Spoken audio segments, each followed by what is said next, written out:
Mia scrubbed the window hard. Then Matthias's voice came from behind her. Hey, look over there. You missed a spot. How could he even see that? Mia lowered her head and kept wiping, saying nothing. Matthias's criticism came right after. Not there. A little more to the right. I told you, not there. Mia spun around sharply, suppressed anger in her voice. If you're that dissatisfied, then wipe it yourself. Matthias's voice turned ice cold in an instant. What did you just say? Why was his hearing so good? Matthias stepped closer and ordered, say that again. It felt like something bad would happen if she did. Fine, then I'll say it. Mia took a deep breath and bravely met his eyes. My name isn't Hey You. It's Mia. And as for the dust you're talking about, I can't even see it. Matthias raised a brow slightly. Oh, so you can't clean properly because your eyesight is bad? Crossing his arms over his chest, he introduced himself. My name is Matthias Ewald von Gatchier. I've told you many times already, and you still forget. Are you a single-celled organism? He sneered. Oh, I thought you were an insect. Turns out you're not. Matthias's gaze slowly lowered. But what did you just say? Mia hurriedly waved her hands. Ah, nothing, Lord Matthias. Damn it, how'd my life end up like this? Let me turn back the clock a little and explain how all this happened. Before I possessed this body, I was just an ordinary office worker in South Korea. A commuter trudging through corporate life. As if I'd used up all the luck of my life, I won the housing lottery. And on the way to pay the down payment, I died. This was insane. How could this happen? It was so unfair. Had all my luck been used up just on that one win? While I was crying out over that injustice, I regained consciousness. I woke up in the body of Mia Fortuna. At first, I thought it was a stroke of heavenly luck.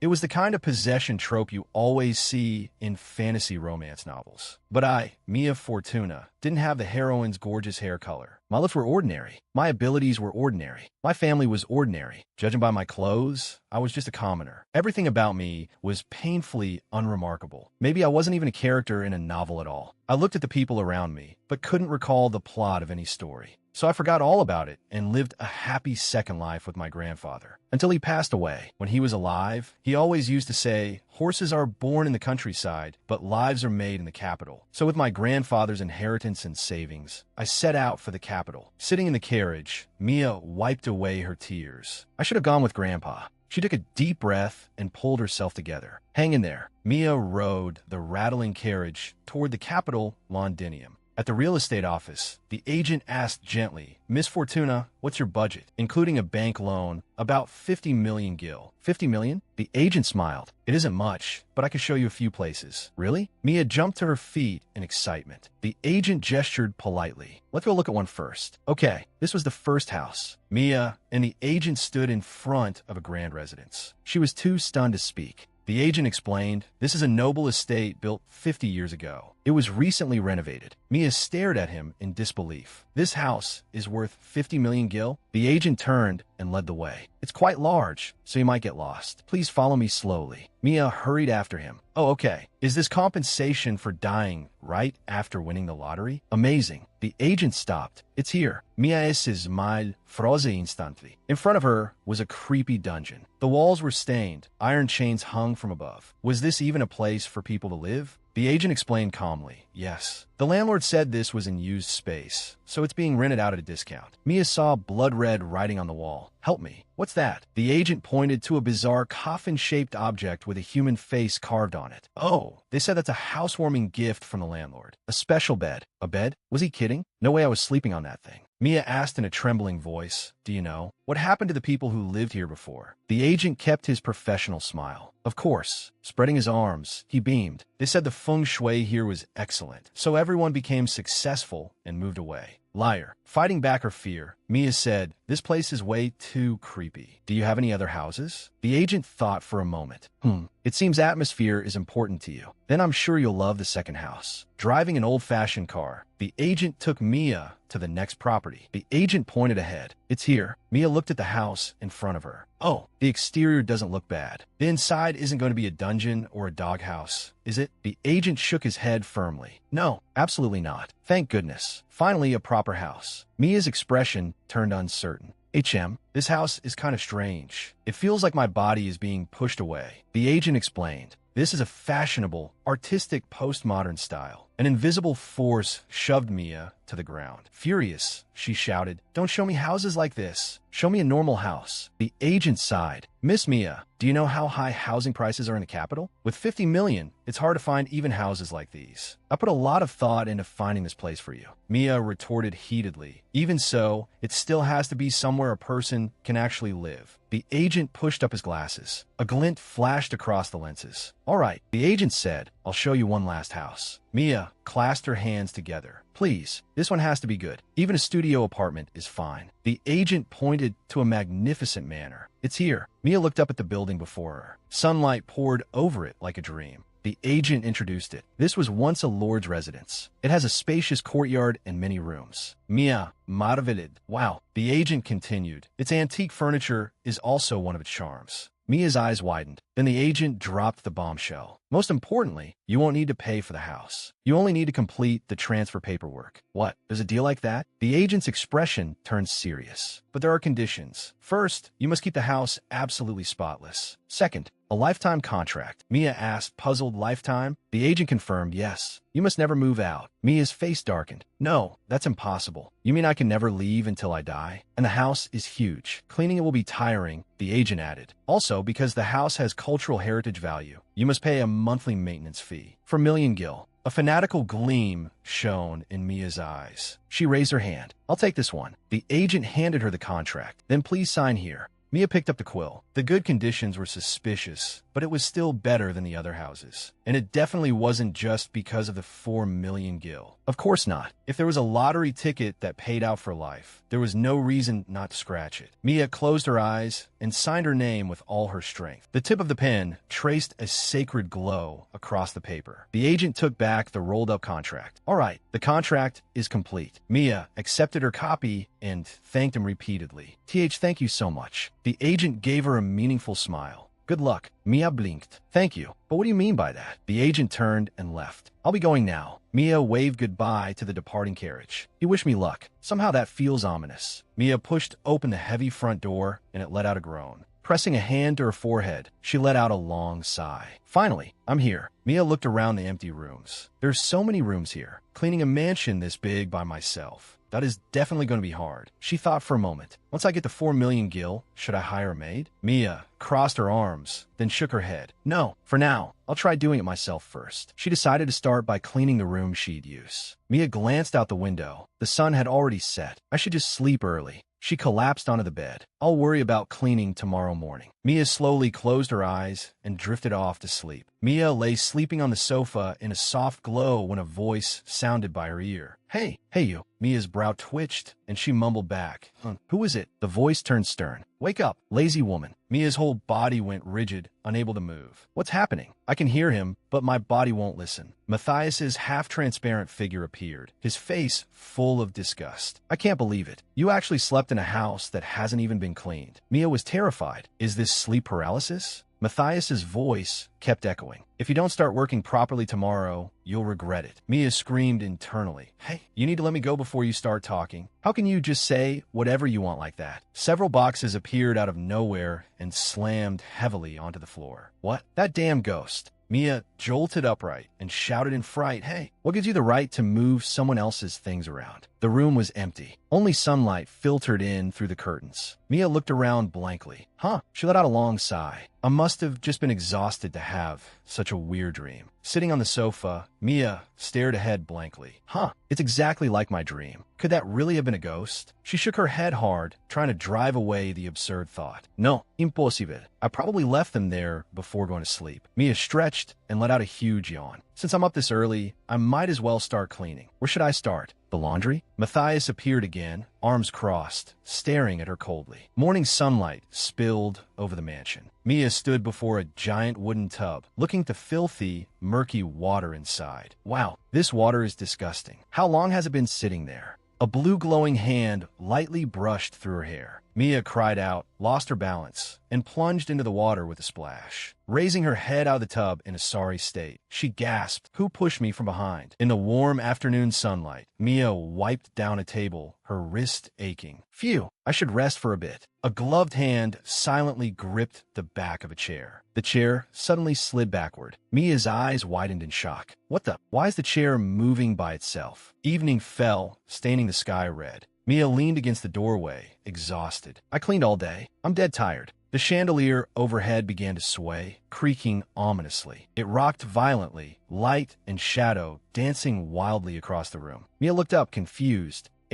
With a sharp snap, the chain broke. Her pupils shrank. The huge chandelier was falling straight toward her. A scream pierced the silence. Mia crouched down with her hands over her head, trembling in fear. The chandelier crashed to the floor and exploded into countless shards beside her. Still trembling, Mia raised her head. What? The chandelier? How did it suddenly? She stared at the massive wreckage next to her. More importantly, if I had been standing even a little to the side, I might already be dead. Cold sweat poured down Mia's face. Matthias appeared out of nowhere, dressed in a luxurious white uniform and glowing with a pale blue light. "Didn't I tell you you'd regret it?" Mia staggered back in terror and pointed at him. "Why you? Who are you? Why are you trespassing in someone else's house?" Matthias replied coldly, "I am your contractor." An irresistible aura radiated from his whole body. "And the owner of this mansion." Mia looked utterly confused. "Contractor? Owner of the mansion? What does that mean?" She pressed a hand to her chest. "The only contract I signed was the one for this house." Matthias brushed a finger over his lower lip. "It seems you're not the kind of person who reads contracts carefully." Mia stared in disbelief. There was something like that in the contract? She suddenly snatched up the papers from the table. Her hands trembled as her finger traced the tiny print. After ownership transfer, a contractual relationship will automatically be established with the entity residing within the mansion,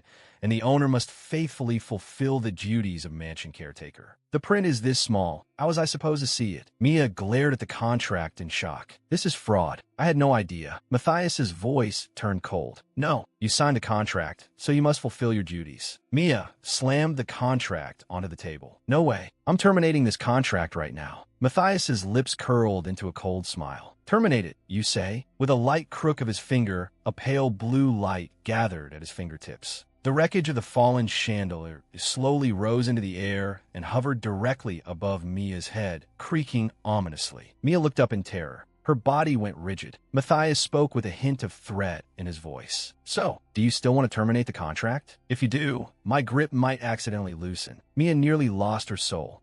She instantly put on a flattering smile and raised both thumbs. "I'm terribly sorry for not recognizing you, my esteemed contractor. A lifetime contract is, of course, the very best thing." Matthias released his hand, and the chandelier wreckage landed softly on the floor. "Yes, I thought so." Mia let out a long breath and held a hand to her chest. "Phew," Matthias spoke again. "As the caretaker of this mansion, I have only one requirement for you. Keep it clean. If you fail to uphold the contract, you will regret it again." Mia saktin a sharbret. He just passed right through. Summoning her courage, she stammered, "See, contractor, sir. May I ask your name?" "Matthias Ewald von Garcia." "Matthias Ewald von Garcia. That sounds awfully serious." Forcing herself to stay calm, Mia asked, is it possible to sign a contract with a a ghost?" Matthias's expression sharpened. "I'm not a ghost. I am an immortal existence born from this mansion." Mia looked puzzled. "Isn't that basically the same thing?" A vein twitched at Matthias's temple. "I already told you, I'm not a ghost." He let out a click of irritation. "To think my contractor is an idiot who can't understand simple words." Mia closed her eyes and made a private decision. I've decided. From now on, I'll call him Mr. Not a Ghost." Matthias's voice drifted over. "Fate isn't so easily escaped. This was all your own choice." Mia stared blankly. "I don't remember ever choosing a not a ghost option." Matthias let out a heavy sigh. "I told you already. I'm not a ghost." He turned, his body becoming translucent. "Now that I've explained everything, you understand, don't you?" Mia reached out in alarm. "Where are you going?" Matthias's form slowly faded away. "Contractor, fulfill your duties as caretaker of the mansion." Mia stood there in a daze. "My life is completely ruined." "Yeah, right." Mia suddenly looked up, fire blazing in her eyes. She mounted her bicycle, and it was as if flames burst beneath the wheels. "That's right. I'm going to terminate the contract right now." Mr. Agent, how dare you scam me? When I catch you, I'm shoving your glasses up your nose. Mia stopped her bike, stunned. Huh? She stared blankly at the empty street before her. Where did the real estate office go? It was here. It was definitely right here. What happened? What is this? Pointing at the vacant lot, she asked, where did the real estate office that used to be here go? A stranger answered calmly, they said they were shutting down, so they moved. They left in such a hurry that I don't know where they went. Mia stared in disbelief. No way. Her legs gave out, and she collapsed to the ground. Now I really have nowhere to run. Mia broke down crying. How can this be? And just like that, I was tormented by that man and his damned obsession with cleanliness. But I couldn't go on like this. What I needed now was manpower. I was going to hire someone to do the move-in cleaning. Standing in front of the Gatchier mansion, Mia raised both hands full of weeds and declared loudly, Gatchier Mansion. At the Haywood Employment Agency, a clerk wearing glasses shook his head. That place is on our blacklist. We can't send anyone there. Sorry. At the Londi Employment Agency, another female clerk refused flatly. Absolutely not. Even a cardinal in red couldn't exorcise that haunted house. No one would go there. Mia's face darkened. Is it really that bad? The female clerk looked at her sympathetically. Yes. Wait, do you live there? Mia scratched her cheek awkwardly. Yes. Well, sort of by chance. The woman looked amazed. Wow, incredible. You must be really brave. Mia could only laugh dryly. Ha, ha. The woman offered advice. But no matter where you go, an agency won't introduce anyone to that place. Why not put a job listing in the newspaper? Mia's eyes lit up. A job listing? The woman gave her a thumbs up. That's right. As long as you pay, they'll print any ad. Mia bowed gratefully. Thank you for the suggestion. She turned, her face filled with hope. I'm heading to the newspaper office right now. Perfect. Anyone, please come. We pay really well. 2 weeks later, Matthias floated behind Mia. If you use lemon instead of detergent, it can remove stubborn stains. Mia silently scrubbed the laundry. Use lye to clean the bathtub. Mia wiped the tub with a blank expression. Matthias kept nagging beside her. What's with these clothes? I told you already. Even at home, you should stay neat and tidy. Thanks to Matthias's reputation as a nagging ghost, no matter how high the salary, no one came. What I wear at home is none of your business. Still, I had to admit he was very diligent. From behind her, Matthias directed her again. Careful, don't break the plates. Grinding her teeth, Mia muttered, yes, sir. Please, anyone just come already. At this rate, the stress is going to give me an ulcer. Ding dong. The doorbell rang like the voice of heaven. Someone's here. Light instantly flared in Mia's eyes as she dashed toward the door. Coming. A radiant smile bloomed across her face. Welcome. Outside the door, calm blue eyes gazed quietly at her. The man smiled faintly. Hello. It was as if his entire body was glowing. It's nice to meet you. Mia froze. How could such a handsome man have come to our shabby house? His gentle gaze rested on her. I came because I saw the job advertisement. Mia stammered. The advertisement? Don't tell me. You're applying to be a butler? Dante answered firmly. Yes. I'm looking for work. The conditions in the notice suited me perfectly. We were hiring a live-in cleaner, though. A confident smile hung on Dante's face. Yes, I knew that before I came. He added, the qualifications listed there were also a perfect match for me. Mia looked confused. Qualifications? Then she suddenly remembered something. What on earth did they put in the newspaper? I left everything to someone else. There was in print, hiring healthy applicants. Ages 20 to 30. No family to ask questions. No hospitalization history. No history of injuries. No family within the past 2 years. Introverted personality. Little contact with others. Those whose disappearance would not be noticed for a long time preferred. What the hell is this? What kind of suspicious ad is that? Organ trafficking. Holding the paper, Mia stared at him in disbelief. Why you really came because of this? Dante answered calmly, yes. Mia's eyes turned wary. Is he a pervert? Dante handed her a document. This is my resume. Please have a look. Mia took it.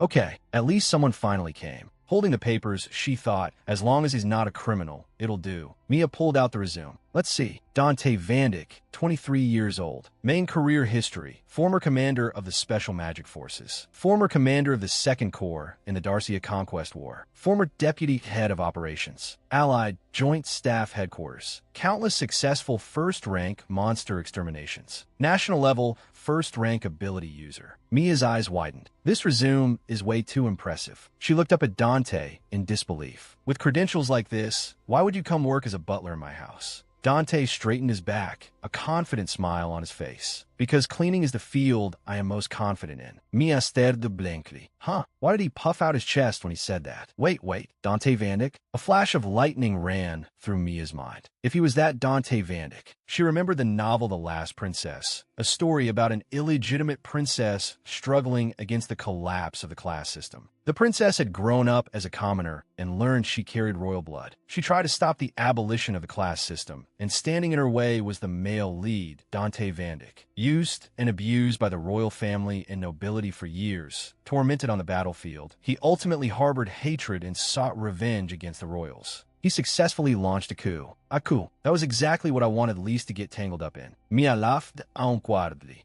Mr. Dante Vandyck, sorry, but perhaps you should look for a better position elsewhere. Dante's expression darkened. He took a step closer. Do you dislike my resume? His blue eyes fixed on her. Could you tell me the reason? His gaze is terrifying. If I reject him, will he kill me? Mia's whole body stiffened, and under the overwhelming pressure, she blurted out, "You're hired." Waving both hands wildly, she forced a stiff smile onto her face. Actually, this was a stress interview. Congratulations, you've been hired. Dante looked at her expressionlessly. Then his smile returned. Thank you. I'll look forward to working with you. Mia replied awkwardly.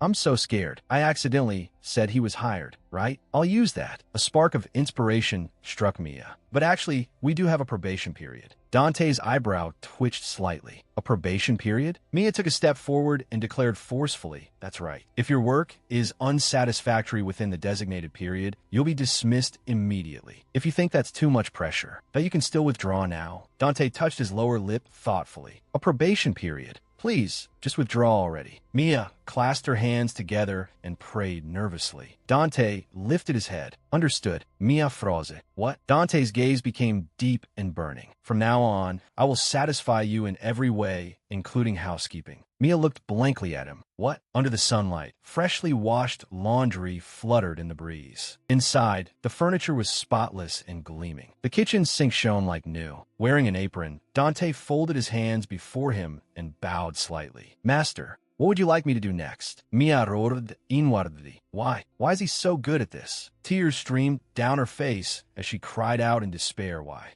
I'm finished. He's way too good at this. With her hands on her hips, Mia looked up at the ceiling with a grave expression. How exactly is he stuck up there? Dante braced one hand against the ceiling and pinched a bit of dust with the other. There is dust here. I was planning to use the probation period as an excuse to get rid of him, but at this rate, Dante called softly, Master. Mia jolted and her body froze. She raised a hand to her forehead.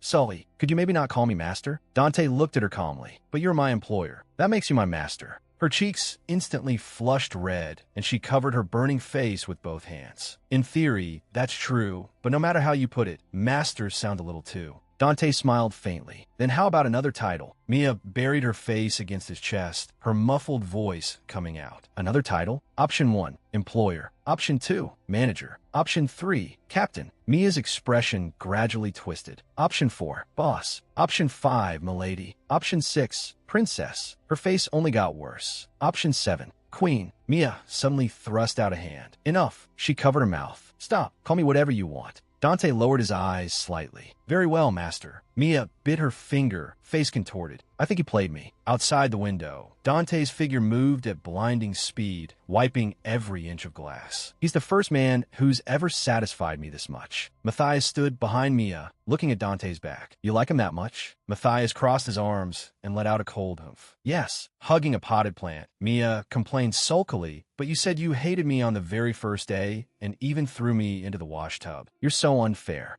Matthias's tone turned stern. You can't even compare to him. You pulled up a rose sapling and said you were harvesting wild greens. Mia looked at the plant in her hand in shock. This is a rose? She hurriedly apologized. Sorry, was it important to you? Matthias raised a hand to his forehead. The word important doesn't even begin to cover it. In the past, this estate and its garden were famous for their beauty. Nobles often came here for vacations. The most renowned of all were the Rilke roses. Mia knelt on the ground, cold sweat pouring down her face. This is unbelievably bad. I'm dead. A garden this huge must have been breathtaking. Matthias's voice turned cold. That's right. Maintaining the garden is now your responsibility. Mia looked up in horror. My responsibility? Sunlight poured over the vast lawn. A breeze passed by as all things grew. Mother Nature, in her most primal form, displayed beauty at its most extreme. Bathed in the light, Mia's long hair fluttered as she smiled. The beauty of nature lies in letting it be natural. Matthias's voice shattered the peace. Don't talk nonsense. He looked at her. I know you know nothing about housekeeping, so go hire people. A gardener, a butler, whatever you need, hire it. Mia looked unconvinced. Matthias continued, and preferably, like our new servant, they should also have combat skills. Mia asked in confusion, why would staff need combat skills? Matthias's gaze sharpened. Because uninvited guests will be arriving soon. Mia's pupils shrank slightly. But with Mr. Matthias and Mr. Dante here, isn't that enough? Matthias crossed his arms. The more eyes there are watching the estate, the cleaner and safer it will be. Mia squatted to the side, pouting. A cleanliness-obsessed, compulsive ghost. Then a sly look flashed in her eyes. This is a good idea. If I hire someone even more capable than Dante, I'll have a reason to fire him. Mia clenched her fists. Perfect. That's what I'll do. Time to head into town and put up a job notice. Standing at the door, Mia called, Dante, I'm heading out to take care of something. Dante's voice came from behind her. You'll be bringing back a lot of things. I'll come with you. Mia hurriedly waved her hands. No, I don't plan on buying anything heavy. Dante lifted a long bench with one hand while holding a rag in the other, moving with effortless efficiency. Mia stared at the sight, her face darkening. Is everyone in this house a cleaning maniac? She turned and left. I'm really fine. I'll be back soon. Dante called anxiously, Master. Mia mounted her bicycle, unable to stop worrying. Finding someone who meets that clean freak standards won't be easy. Mia pedaled through town. Still, is it really okay to fire him just because it's convenient for me? Passers-by on the roadside stared at her in shock as she sped past. Wait, what the hell? Can a bicycle even go that fast? Mia's gaze turned resolute. Focus, mia fortuna. Do you want to end up in prison for treason? That's right. Firing Dante is the correct choice. She slammed on the brakes. The wheels screeched against the ground. This time you'd better write something decent. The last ad sounded like a declaration of the apocalypse. Sitting in a chair, Mia glared as the shop owner muttered quietly. It wasn't that bad. Mia looked helpless. Please, just write something normal.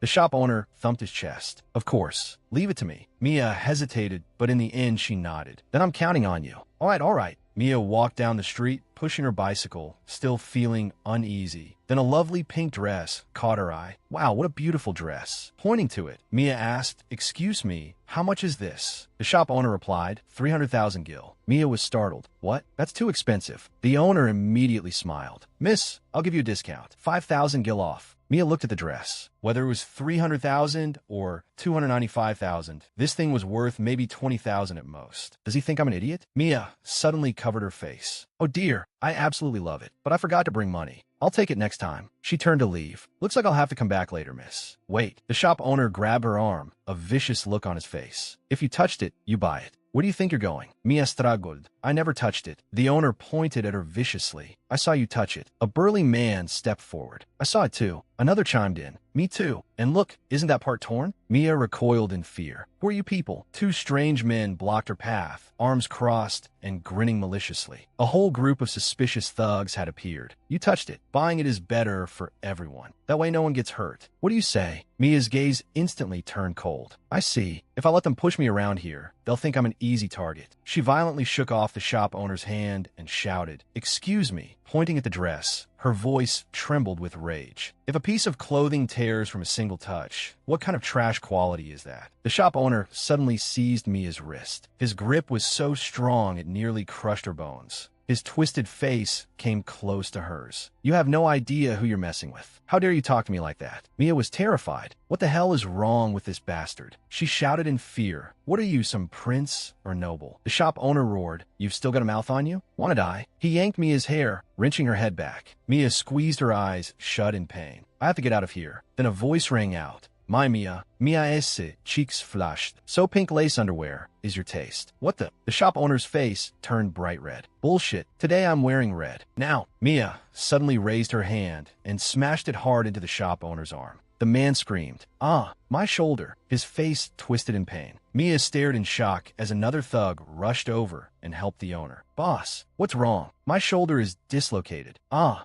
it hurts so much." Mia turned and ran. "I don't know what just happened, but I need to get away right now." A hand grabbed her again. "Where do you think you're going?" Mia screamed as the burly man shoved her hard to the ground. Sitting there, she rubbed her shoulder in pain. The thug snarled furiously. "You think you can hit someone and run? I'll make you feel the same thing." Then he suddenly let out a muffled grunt. His body stiffened, and he toppled backward like a plank. He hit the ground hard, kicking up dust. The shop owner rushed over in panic. "Hans, what happened? What was that all of a sudden?" Mia seized her chance. "Now, run." She bolted, fleeing the place with all her might. Then a foot in a black leather shoe blocked her path. Mia came to a stop, breathing hard. "It should be safe here now, right?" A voice came from behind her. "You dropped something." Mia whipped around. That voice. Mr. Dante? Dante stood there quietly, holding a bicycle. The sunlight outlined his figure. "I followed you. I was worried you'd buy something heavy. It seems my decision was right. I even brought a bicycle." Mia was speechless for a moment. "Ah, thank you." She pointed back the way she'd come. "Then, were you the one who took down that thug just now, Mr. Dante?" Dante tilted his head slightly. "I thought directly intervening might cause trouble, so I only frightened him a little." He turned his gaze back to her. More importantly, how was the shoulder he grabbed? Mia reflexively touched it. "Ah." Then she smiled and rolled her arm. "I am sturdy. I'm fine."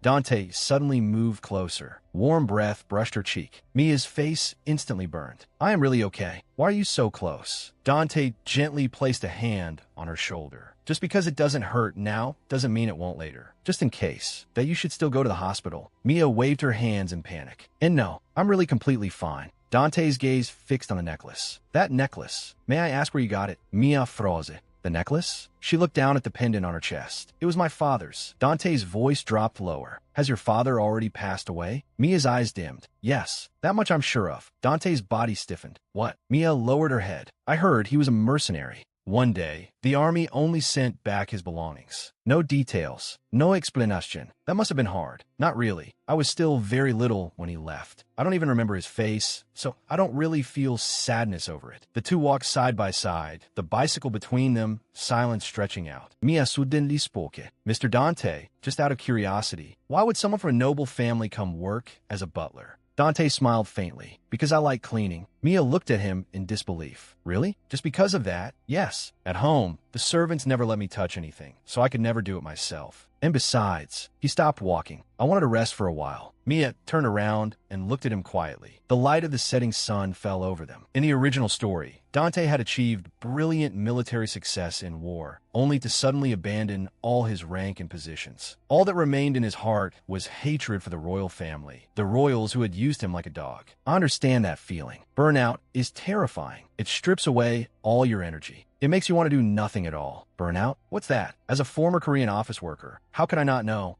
Mia suddenly understood. When a person goes through too much, stress builds up, right? And once that stress piles up past a certain point, they collapse and lose all motivation. That's burnout. A shadow passed through Dante's eyes. "Yes, I suppose I really have been through a lot." Mia called softly, "Mr. Dante." Dante came back to himself. "We're here. It's late. You should go inside." Mia watched his retreating back. "Okay." Lying in bed, she tossed and turned. Mr. Dante was a little strange today. Someone who ought to be filled with hatred looked instead like he was longing for something. A faint sound reached her ears. Mia suddenly sat up. What was that? The door creaked open slightly, a line of light slipping through. Mia tiptoed closer and peered through the crack. "Mr. Dante." A hand suddenly clamped over her mouth. It dragged her into the darkness. A strange man's voice sounded by her ear. "If you don't want to die, then keep quiet." Mia's pupils widened in fear. She was held down tightly, unable to move. One hooded man clutched his head in frustration. "You idiot. You screwed us over. Didn't I tell you to be careful?" Another accomplice apologized in a low voice. "Sorry, I was just afraid the vase would fall." Mia's mouth was still tightly covered, her eyes full of terror. "So they're burglars." The hooded leader lowered himself before her. "Miss, we're just looking for something." He leaned in closer. "If you help us find it, we'll leave quietly." He grinned, his expression full of ill intent. "Cooperating is the best choice for you, isn't it?"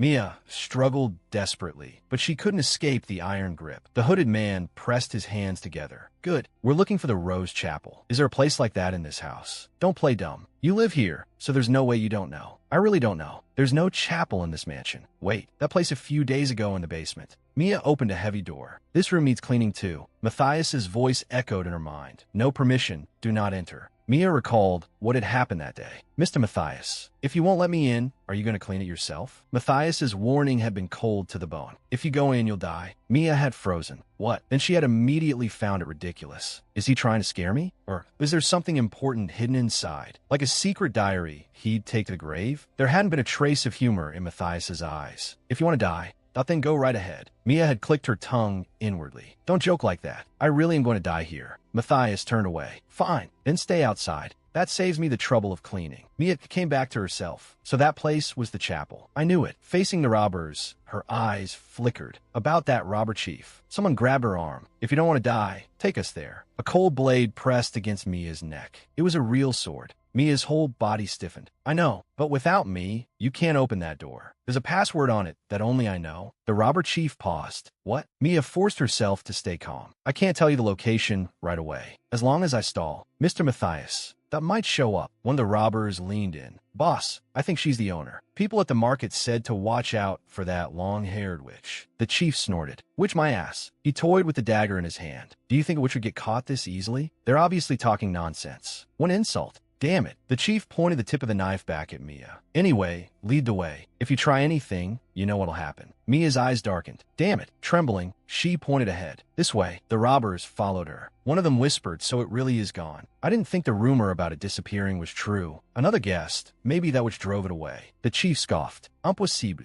Like I said, they're probably exaggerating. Mia frowned deeply. This is so annoying. What exactly is missing? She stopped in front of a huge door. We're here. The robber chief pointed at the door with his knife. Open it. Mia turned back nervously. Then, I'm opening it, he ordered. Do it. Mia hesitated. Do you really want me to open it? The chief roared. I said open it. Matthias, aren't you really coming? You're the one who told me not to go in. So, Matthias, you bastard. The robber chief urged impatiently. Hurry up. Mia turned her back to him, her body trembling slightly. The password is long. She raised one hand. A sly smile crept on her face. This is a sacred ritual. Any noise will interfere with it. Who knows what might happen? So keep quiet. What do you mean keep quiet? The robbers looked at each other. Mia clasped her hands together. I'm starting now. She closed her eyes and began chanting in a solemn tone. Until the waters of the East Sea run dry and Mount Baekdu is worn away. May the Lord protect our land forever. Please, anyone, save me. Before I finish singing, 3,000 ri of splendid rivers and mountains, covered with hibiscus in full bloom. Great Korean people, may our nation prosper forever. With this spirit and this heart, loyal through all, in suffering or in joy, we will love our country. I'm almost through the entire national anthem. Why hasn't he come yet? Who uses a national anthem as a password? The heavy door creaked and slowly began to open. Mia's eyes flew open in shock. Wait, it actually worked? She turned stiffly and held out her hand. The door's open. You can go in and do whatever you came to do. The robber chief sneered. Huh, do you take us for idiots? You think I know going in means death? All the color drained from Mia's face. Going in means death wasn't a threat. It was a fact, you stupid idiot. His gaze swept across the empty chapel. Still, it looks like that thing really is gone. Mia spoke carefully. What are you talking about? What's missing? The owner of this mansion. A vague image flashed through Mia's mind. The owner, Lord Matthias? The robbers exchanged looks. This mansion put an ad in the newspaper looking to hire servants. Requirements. Age 20 to 30, healthy, no illnesses, injuries, or surgeries in the last 2 years, no family ties, introverted personality. Hiring servants for a place ordinary people can't even approach made us think the owner had already disappeared. Mia covered her face. Who would have guessed? My desire for an easy life would make me reflect on myself like this. Mia, you idiot. The chief pressed the tip of the knife against her again. Enough. Now go in and bring out the Philosopher's Stone. Mia's eyes widened in terror. What stone? The Philosopher's Stone. A brilliant red gem rose in her mind. They said it was that stone that had granted the owner of this mansion eternal life. The robber chief's voice rang in Mia's ears. With the power of the Philosopher's Stone, he controls the entire estate. Mia's thoughts were in chaos. So Lord Matthias isn't some germophobic ghost? Those voices, clean it properly. Disgusting. Clean it thoroughly. You missed a spot. The robber chief had lost patience. We're out of time. Get in. Mia stepped back in fear. But you said going means death. He sneered. Whether that's true or not, you'll find out when you go in. A black-gloved hand shoved hard at Mia's back. She lurched through the doorway, lost her balance, and hit the ground hard. Mia let out a scream. She pushed herself up and rubbed her aching knee. That hurts. Why'd you shove me? She looked around. This was supposed to be a place you died the moment you entered. It didn't seem like anything was wrong. Then a bone-piercing chill instantly swept through her entire body. So cold. Was this deadly cold? Mia curled up on the floor, trembling uncontrollably. Please, someone, anyone, save me. Her consciousness began to blur. A tear rolled down her face. Grandpa. A beam of golden light burst forth, driving away the darkness and the cold. So warm. Where's this warmth coming from? The necklace? Mia slowly sat up and looked down her chest. The ruby necklace was giving off a soft glow. She remembered her grandfather's kind face and the words he'd said when handing it to her. Mia, this necklace will always protect you. Tears slid down Mia's cheeks. Thank you. Grandpa, you saved me. The warm light faded. She looked up. Something seemed to glow just now. The light came from over there. Mia stood and walked deeper into the room. There hung a portrait. The woman in the painting had the same brown hair and green eyes as Mia, smiling gently. A portrait. Whose painting is this? Mia stepped closer to the frame. In the corner was a signature, Saint Rilke of Peace. Rilke, just like that rose with the same name. But why would there be a portrait hanging in the chapel? Could she have been Lord Matthias's lover before he became an immortal spirit? Mia turned around, letting her gaze sweep across the room. This one too, and that one. They're all portraits. Mia thought for a moment. They must be the estate managers through the generations. Maybe this is a place to honor them. Her eyes landed on a painting. The man's uniform looked very much like the one Lord Matthias wore. From outside came the robber chief's impatient shout. Hey, what are you staring at? Stop wasting time and look. Mia looked annoyed. I don't even know what it looks like. How am I supposed to find it? The chief issued an ultimatum. You have 10 minutes. Mia cursed him inwardly. Bastard, if you're in such a hurry, why don't you come in and look yourself? Then a sly smile spread across her face. That coward doesn't dare come in, does he? In that case, Mia walked to the doorway and shouted outside, forget 10 minutes. If you got the guts, come in and look for it yourself. The robber chief flew into a rage. You bitch, do you want to die? Mia planted her hands on her hips, looking smug. If you can't come in, then you can't kill me, right? What a coward. A spineless little rat. The robber chief trembled with rage. He let out a thunderous roar. Get out here. Were you acting tough for inside there by yourself? Trash like you. A commotion broke out outside. Several of his men clapped their hands over the chief's mouth and forcibly dragged him away. A strange smile appeared on Mia's face. Hey, who said I was alone? The chief looked horrified. What? Suddenly, an invisible force seized the robbers by the throat and yanked them backward. The force exploded in an instant, hurling them violently against the wall. The robber chief was terrified out of his mind. What is this? He whipped around and saw Dante standing there at some point, cold air radiating from him. Dante's voice was cold as ice. I was wondering who had made the house such a mess. Didn't anyone ever teach you to wipe your shoes before entering someone else's home? He adjusted his tie leisurely, every movement elegant and deadly. Mia shouted anxiously, Dante, those people aren't guests. A chill flashed through Dante's blue eyes. Of course, they're intruders. His tone was calm, but there was unquestionable killing intent in it. Everyone who sees my footprints disappears. The robber chief sneered and pulled out a pistol. I was planning to deal with this quietly, but now there are two of you. Things are different. He turned toward Mia. Hey, if you don't want this guy to die, hurry up and find it. Mia answered quickly, wait, I'll look right. Dante's voice cut in. That won't be necessary. The robber chief froze. Dante's figure blurred into an afterimage and rushed forward in an instant. He didn't even have time to react before Dante's hand struck his wrist with perfect precision. The gun flew from his hand. Dante caught the falling pistol, spun it elegantly in his hand, and gripped it firmly. He looked down from above at the robber chief sprawled on the ground. The muzzle aimed coldly at the man's head. The chief collapsed where he sat, his voice hoarse with fear. No one told me there was security at this level here. Who the hell are you? A cruel smile curved Dante's lips. Me? I'm the butler here. Mia's eyes widened in alarm. Dante, don't. A gunshot rang out. Blood blossomed instantly. Dante's calm voice echoed in the empty room. Master, it's taken care of. Mia's body trembled from the shock. Still shaken, she stared at Dante. But didn't you say he died? Dante's face remained unreadable. Unfortunately, Mia's pupils shrank. Unfortunately, Dante said evenly he's still alive. He gave a bright smile. Tomorrow is collection day. I can't throw them out as ordinary garbage. He nudged one of the unconscious robbers with the tip of his shoe. I'll lock them in the chapel for now, then hand them over to the police later. Mia forced a smile. Wow, that's very eco-friendly. Dante supported Mia's wavering body. Are you all right? Mia managed to steady herself. I'm fine. My legs just suddenly gave out for a second. Dante's gaze dropped to her leg. You're hurt badly. Mia looked down. And no, I'm perfectly fine. Dante pointed it out. Your knee is bleeding. Only then did Mia notice. Her knee was smeared with blood. She let out a yelp. That hurts. When did I get hurt? Dante's tone carried a trace of reproach. It's not a small wound, and you only notice now? Mia laughed awkwardly. I was too nervous to notice. Dante's brows knit slightly. If you're injured, you should have called for me sooner. Mia nodded vaguely. Well, actually, she began explaining. There's an immortal named Matthias in this mansion. He's the owner here, and he's very powerful. Mia lifted her chin with confidence. I kept holding on because I thought that immortal would definitely show up. Mia gave a bitter smile. Looks like I was wrong. Dante's eyes softened. Next time, I won't be late. He removed his gloves. With a slight bend at the waist, Dante slipped one arm beneath Mia's knees and the other behind her back, and lifted her securely into his arms. Mia cried out in surprise. Dante gazed at her. It's hard for you to walk. I'll carry you back to your room. Mia's cheeks grew hot. And no, it's fine. What should I be more shocked by? The fact that he instantly believed in Matthias's existence, or this Princess Carrie right now. Either way, my heart is about to explode. Help! Dante's voice came from above. Mia's face reddened as her eyes darted away.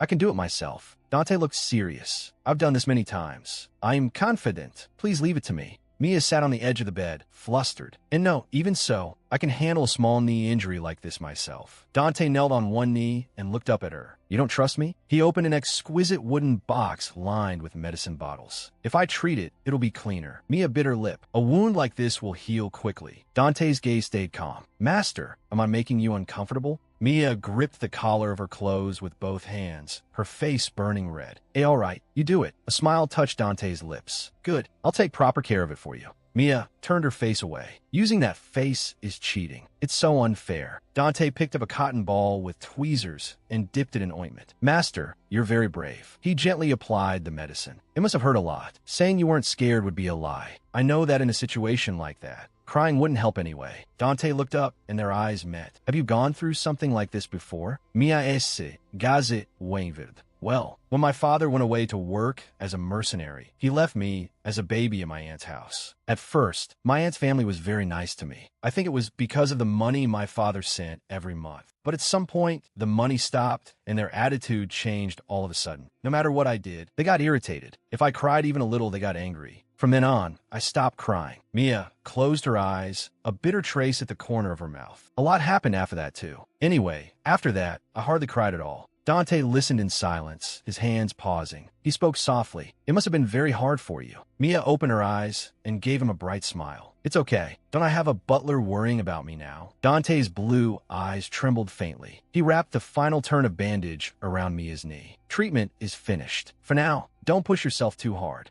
Mia sprang to her feet, both arms raised. I'm really fine. Thanks to you, I feel completely better. Her body swayed, and she instantly lost balance. Dante chuckled softly. Honestly, what am I going to do with you? He brushed his forehead with the back of his hand. It seems you're still very unwell. Would you like me to help you change? Mia's cheeks flushed red as she guarded her chest with both hands. I hurt my leg, not my hands. I can change by myself. You should go rest. Dante's eyes were deep. Understood. He turned to leave, his voice gentle. Rest well. Master. Morning birdsong awakened the sleeping mansion. Mia sat on the edge of the bed, thoughtful. She peeled back the bandage on her knee. Just as I thought. It's always like this. Even if I get badly hurt, I heal quickly. The man who fell from the second floor and came away unscathed is the best proof. A wound like this disappears overnight. Is this what it means to have a mercenary's blood? Dante worked so hard to treat it. Out of courtesy, I should probably leave it on a little longer. More importantly, after waking up, there's something urgent to do. Mia clenched her fist, eyes sharp. You're dead, Mr. Park. She flung open the door and ran into the hall. Mr. Matthias, where are you? You cowardly goblin. Just where the hell are you hiding? Mia bent down and yanked open a tablecloth. Come out and talk to me. Mia peeked out in fright from behind a bush. Dante's voice came from behind her.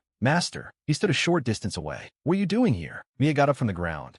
I'm chasing that gentleman's ghost. She turned to Dante. Then where are you going, Dante? To take out the trash. Mia looked confused, but today isn't trash day. Wait, you mean the thieves in the chapel, right? Her eyes lit up instantly. Can I come too? Dante smiled, but his gaze left no room for argument. Absolutely not. He looked at her leg. Your injury isn't healed. You need to rest at home. But it's already better, Mia argued urgently. I'm the first witness and the victim. I can give more accurate testimony. Please let me go. Dante didn't waver. Even so, no. Then I'll go by myself. Dante sighed. All right, it can't be helped. But he immediately added, if it gets hard on you, you have to tell me right away. Mia declared excitedly, of course. But before reporting it, there's something else we need to do. Dante looked puzzled. We need to. The two changed into ordinary clothes. Mia wrapped her hair in a scarf, while Dante put on a hat and glasses. Master, this is a bit. If someone says you're the witch of Gatchier Mansion and recognizes your face, what then? Sunlight poured over the police station building. The officer sat behind his desk, examining the two of them. So you locked them up? Mia stood before the desk. Yes, please go arrest them right away. Suspicion lingered in the officer's eyes. Dante stood at Mia's side. You said the location was Gatchier Mansion? Yes. The officer pinched the bridge of his nose, looking troubled. If it's Gatchier Mansion, then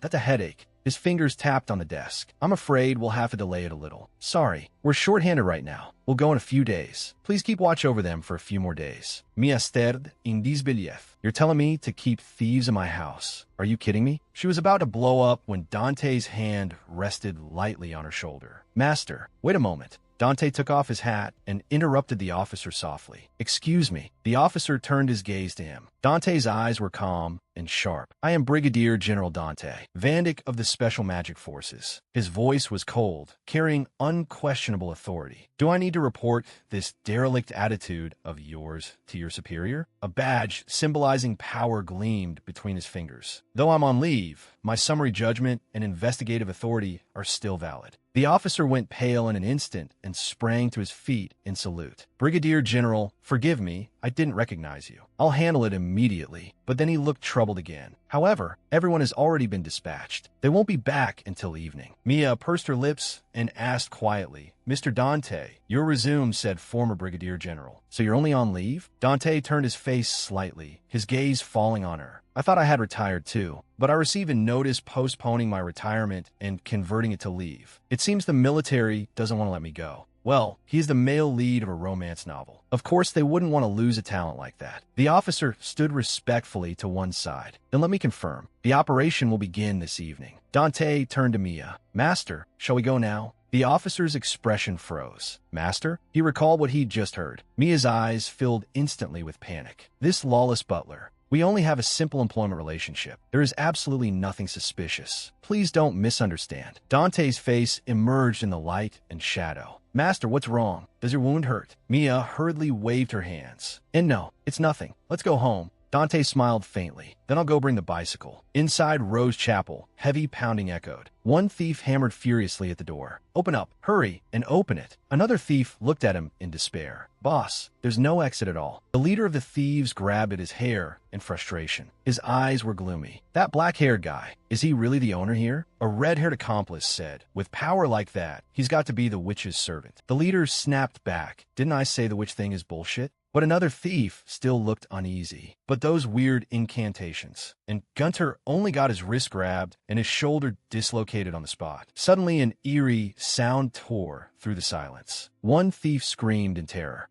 What the hell was that? A ghost? The leader forced himself to stay calm. I'll go check. Everyone calm down. Before he could finish, a cold voice pierced the darkness. Pests have dirted my precious estate. The leader whipped around, his pupils shrinking. Who are you? A flash of sword light streaked past, too fast to follow. In an instant, a blade was pressed to his throat. Dante's voice came from the darkness. If you set foot in Gatchier Mansion, you should be prepared to stake your life on it. The thief leader brandished his dagger and roared. I asked who you are. Dante's voice sounded again, tinged with mockery. Who do you think I am? The leader trembled violently. A chill spread through his whole body. Cold sweat streamed down him. His breathing turned ragged. That voice was too sharp, too inhuman. Could it be the owner of the mansion? The leader couldn't believe it, but they said the owner had disappeared. Matthias's figure emerged from the shadows, blue eyes cold as frost. Who said I disappeared? The thief leader was overcome with terror and let out a shrill scream. Boss, save me. Boss. Matthias's voice was hard as iron. Begone. A miserable scream split the darkness, and then all fell silent. Mia sat on the back seat of the bicycle and asked softly, Mr. Dante, have you heard of the Philosopher's Stone? Dante rode steadily. Mia peeked around from behind him. They say it can grant the holder the power of a god. Rumor says it's hidden in Gachir Mansion. Mia's eyes lit up. Mr. Dante, you know that rumor too? Dante kept his eyes ahead. It's a very famous story. Mia's eyes immediately sharpened. Ah, so did you become a butler for that? Dante answered calmly, I have no interest in it. That is a holy relic only the owner of the estate may possess. Mia looked puzzled. Then what is it? Dante explained. Then why would thieves break into our house? Mia asked back. Maybe they saw the recruitment notice and thought the owner of the estate was dead. They thought whoever got the Philosopher's Stone first would own it. Mia held her head in both hands, risking their lives over a rumor like that. What a bunch of idiots. The owner of the estate is clearly still alive. No, not alive, a living dead man. And who knows where he's hiding or what he's doing. He never shows himself. Does he think all of this is my fault? So he's ignoring me? Does he think I wanted to post that recruitment ad? I had to save people in place of that useless bastard. That's exactly what she had said. Mr. Matthias, today I'm definitely going to see your face. A police officer saluted and reported, Brigadier General, we've done our best to gather personnel. The officer turned to Dante and Mia and pleaded, so please, don't report this to our superiors. Dante gave a light sigh. Let's just deal with this first. The thieves have been locked in the underground chapel. He led the officers onward. This way, please.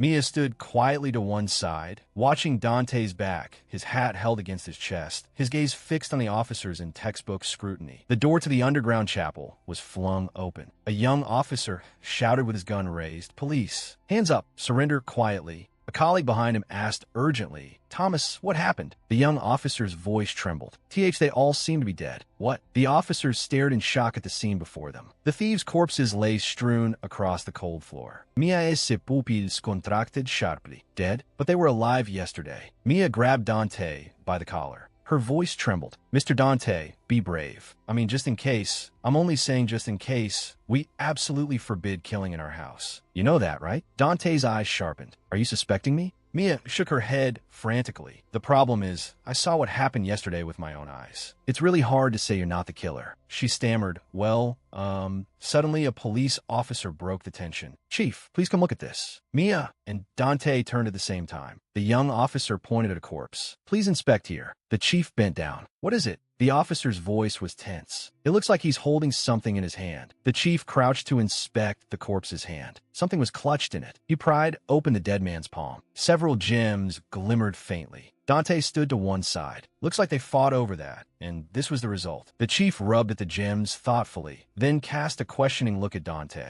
Didn't you say you only knocked them unconscious? He pointed at the bodies on the ground. Then why do all the corpses have knife wounds? Are you accusing me right now? A cold flash glinted in Dante's blue eyes. He asked icily, if I'd killed them, why would I go out of my way to call the police and bring suspicion onto myself? Dante's gaze swept over the corpses. Not one of these bodies is the leader. It's highly likely the leader killed the others and escaped. Purple sparks crackled around him, and an invisible pressure settled over the chief. Sweat beaded on the chief's forehead. Just as he'd expected, the chief gave a thumbs up, grinning broadly. Commander, your deductive ability is truly amazing. I thought the same thing too, but I never could have put it so precisely. He pulled out a stack of wanted notices and showed them to Dante. To tell the truth, these men are all locally wanted criminals. Thanks to you, we finally caught them. The chief continued. May we take the bodies and the evidence for examination? Dante gave a slight nod. Of course. The chief removed his hat in salute. Then we'll be on our way. Thank you for your cooperation, Commander. The gate closed slowly. Mia and Dante stood side by side. The atmosphere was a little strange. Mia spoke softly. That was a weird turn of events. The door was clearly locked. How did the leader escape? She looked at Dante, a hint of probing in her smile. Could be you tried to deal with him, and he got away? Dante's expression darkened. So in the end, you still think I did it? Mia hurriedly waved her hands. What? No.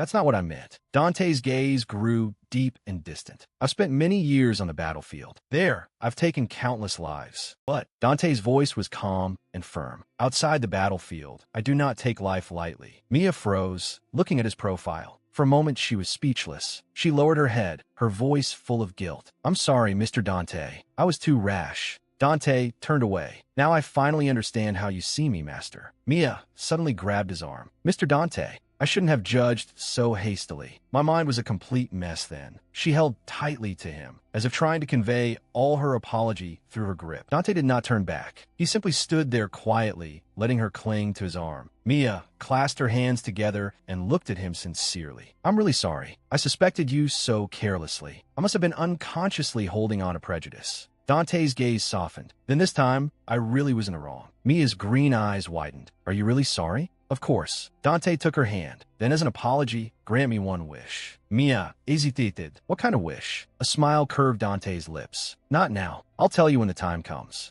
He closed his eyes, his smile tinged with slyness. Because it's important, I want to save it for the crucial moment. Dante opened his eyes and gestured toward the door. It's late. Let's go back. I have a bad feeling about this. Matthias sat on a luxurious sofa in a white formal suit, his hands folded. I did it. Mia's pupils shrank abruptly, her face full of shock. Mia pointed at Matthias, her voice trembling with disbelief. W, what did you just say? Matthias was expressionless. Is there a problem? Mia flared up. A problem? You disappeared when you were needed most, and now you suddenly show up and say, I did it? She stepped forward, her voice rising. Who kills people in such a cruel way? Because of you, Mr. Dante ended up under suspicion. Matthias raised a hand, blue light glowing at his fingertips. You're too noisy. An invisible force seized. Mia citrot. She struggled painfully, unable to make a sound. Mattia spoke slowly. You seem confused, so let me explain personally. I cannot allow intruders who enter the estate to leave alive. So I placed the gems in the dead men's hands and staged it to look as though they killed one another. The one who escaped will probably spread the news that I'm still alive. That way, there will be far fewer uninvited guests in the future. Isn't that a good thing? Mia esse angerfeinded. She looked at him thoughtfully. That actually makes some sense. She made muffled sounds. Munmosa. Yes, the Supreme One has spoken. Matthias withdrew his power. Mia crossed her arms, looking at him with displeasure. He gave a light wave of his hand and released the spell. Mia closed her eyes and took a deep breath. You're incredible, really powerful, really stylish. So cool. She opened her eyes, admiration shining in them. She made a heart with both hands and blinked at Matthias. Matthias found it. Stop making that offensive gesture. Mia blinked. Oh, then should I do a finger heart instead? I have a question. No? Don't ask. Mia raised one finger, smiling brightly. What exactly is the Philosopher's Stone? Matthias's eyes narrowed. Where did you hear that? Mia explained. Those thieves mentioned it. They said Mr. Matthias was using that stone to rule over this estate. Matthias turned his back to her. He declared calmly, visitors will be arriving soon. What? Mia grabbed her head, her expression instantly collapsing. What does that mean? Didn't you say there wouldn't be any more unwanted guests? Matthias corrected her. I said visitors, not unwanted guests. His figure began to turn transparent. Mia shouted disperately. No, explain yourself before you disappear. You selfish freeloader. Outside the mansion on a rainy night, Dante stood by Mia's bed. You make the bed a mess and expect someone else to clean it. Please stop eating snacks in bed. Mia lowered her head. Sorry. She popped a finger in her mouth with a blissful expression. But food tastes best when you're lying down. Suddenly, the whole mansion shook violently. Mia grabbed her head in alarm. Is it an earthquake? She shouted at once, Mr. Dante, protect your head and get under the furniture. The shaking stopped abruptly. Mia raised her head in confusion. Is it over? Earthquakes usually aren't this short. Dante looked grave. No, this isn't an earthquake. It was probably the doorbell. Then the bell rang sharply. Someone's here. Mia grabbed Dante's arm and asked nervously, no way. Could be a thief? Dante looked at her calmly. Thieves don't ring the doorbell. True enough. Dante turned and walked toward the door. Let's see who it is. He opened it and faced the visitors outside. It's quite late. What can I do for you? Mia poked her head out from behind him. What is going on? A pink-haired boy with short hair spoke. We got lost on the way here. Through the curtain of rain, 3 figures approached slowly under umbrellas. The boy at the front continued. That's why we're a little late. The short-haired boy introduced himself. I'm Ezekiel. Mia blinked. She came back to herself. Oh, I'm Mia Fortuna. What brings you to my house? A knight clad in full armor spoke. We're here to apply. All 3 of us are looking for work. Mia's gaze swept over the three of them. Oh, all three of you? Even that child looks extremely suspicious. The knight handed over an envelope. Yes, these are our resumes. Mia accepted the envelope. Applicants arriving this late at night look suspicious no matter how you slice it. You're hired. Matthias crossed his arms and announced coldly, all three of you are hired. Mia looked up in shock. Mr. Matthias. Dante's eyes flashed with understanding. So he is the owner of the estate, Matthias. Matthias turned away. I permit you to stay here. Mia hurried forward. Wait, I'm the owner of this house. You can't just... Matthias walked off without even turning his head. There are lots of rooms. Pick whichever you like. Mia reached out, trying to stop him. Oh, wait, where are you going? But the three new arrivals cheered excitedly. Wow, please take care of us from now on. It's an honor to meet you, master. Which room is the biggest? Mia stood there in a daze. No, what on earth is going on here? The next morning, sunlight poured into the room. Mia lay sprawled over the desk. The resumes spread before her. I thought Mr. Dante was the biggest challenge. Now a new disaster has arrived. The man in armor is Killian, swordsmanship master and captain of the Imperial Guard. That boy, Ezekiel, is an archmage of the five elements and the master of the Mage Tower. After the coup, they will all become members of the Republic's Committee of Seven. And among them, supposedly, there is also a demon general from hell, Iliad. Just the fact that he's a demon makes everything feel suspicious and unsettling. Someone even more troublesome than Mr. Dante has arrived. Mia slumped there weakly, her head pounding. Dante approached carrying a tea set. Good morning, master. Mia answered listlessly, Good morning, Mr. Dante. You look very tired. Of course I'm tired. Mia raised her head. What are those people doing? Dante replied expressionlessly. They seem to have already found things they want to do and split up. Mia shot to her feet. What? Shouldn't they be starting work now? I need to go find Mr. Matthias. Dante stopped her. Master, the owner of the estate asked me to relay a message to you. Mia halted. What is it? Dante set the tea service down on the table. First, he said their contract have already been signed. Of all things, he's efficient when it comes to this. He also said that when you fire them, don't forget the chandelier. Mia's thoughts flashed back to that magnificent, elaborate chandelier. The chandelier. She grabbed her head. I'm done for. Now I can't even fire them. Dante looked at her quietly. Master, do you want to dismiss them? Mia hesitated. I guess. Sort of. Dante poured a cup of tea. That's good. Mia looked at him, confused. Dante lowered his gaze. I thought perhaps you brought them in because you were dissatisfied with me. Mia froze, clutching the resumes tightly. Dante kept his eyes lowered. I was a little hurt, actually, but since the owner of the estate brought them, I feel relieved. Mia gripped the resumes even tighter, a blush spreading across her face. She suddenly raised her head and laughed a bit too brightly. Of course, when it comes to cleaning, Mr. Dante is still the best. She gave him a thumbs up, so I'll go have a look at the new servants. Mr. Dante, I'll leave the cleaning to you. Mia turned and ran. Dante called after her, Master, your tea. Without looking back, she waved. I'll drink it later. Under the morning sun, Mia stood in the courtyard. Oh my God, what happened here? The entire courtyard had been completely renewed in less than half a day. Was this really done in only half a day? She walked along the gleaming stone path. The fountain sparkled brilliantly. A figure in armor appeared.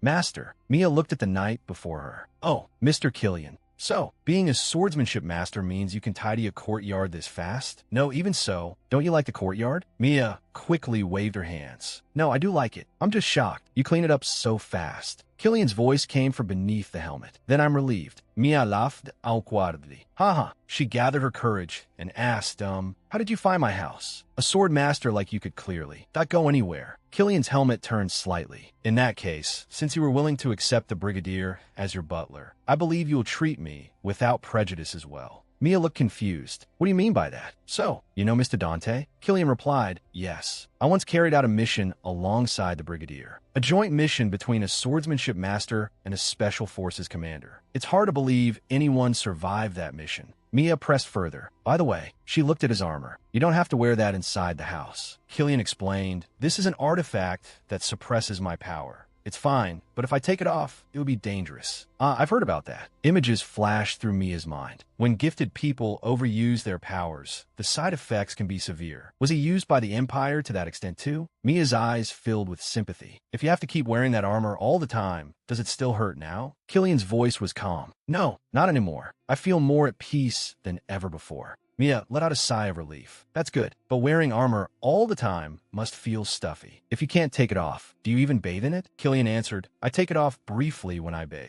Mia jolted. How does he know what I'm thinking? Killian's helmet turned toward her. It's written all over your face. Mia awkwardly waved her hand. All right then, I'll leave the garden to you. I'll head inside first. She turned and went into the house. Killian seems like a good person. Then how did he end up leading a coup? Iliad's voice rang out. Master, this was found in the mailbox. Mia looked at the man before her. He was holding a letter. He wore a gentle smile. I've actually lived long enough to see the day a demon becomes a butler. In a way, that's an achievement too. Iliad's profession was plague doctor. It was said that he spread plagues, then cured them in exchange for souls. But in my house, he had become a butler instead of a doctor. I truly couldn't tell what he was thinking. Iliad softly called out, Master. Mia came back to herself. All right, you said there was a letter. Wait, we have a mailbox? Iliad replied, yes. It seems it was hidden by ivy. The letter is from 100 years ago. 100 years ago? How could no one have noticed it for an entire century? What's written on it? I've never seen this kind of writing before. Perhaps Mr. Matthias would know. Mia held up the envelope. Excuse me, Master, I am currently reviewing the ledgers. Compared to your income and assets, your expenditures are far too low. This will result in a massive tax bill later on. Taxes? Yes. If this continues, you may have to pay at least this much. Iliad handed over a slip of paper. Mia's eyes went wide, reflecting a terrifying string of numbers. That much? Is there any way to reduce it? Iliad drawled lazily.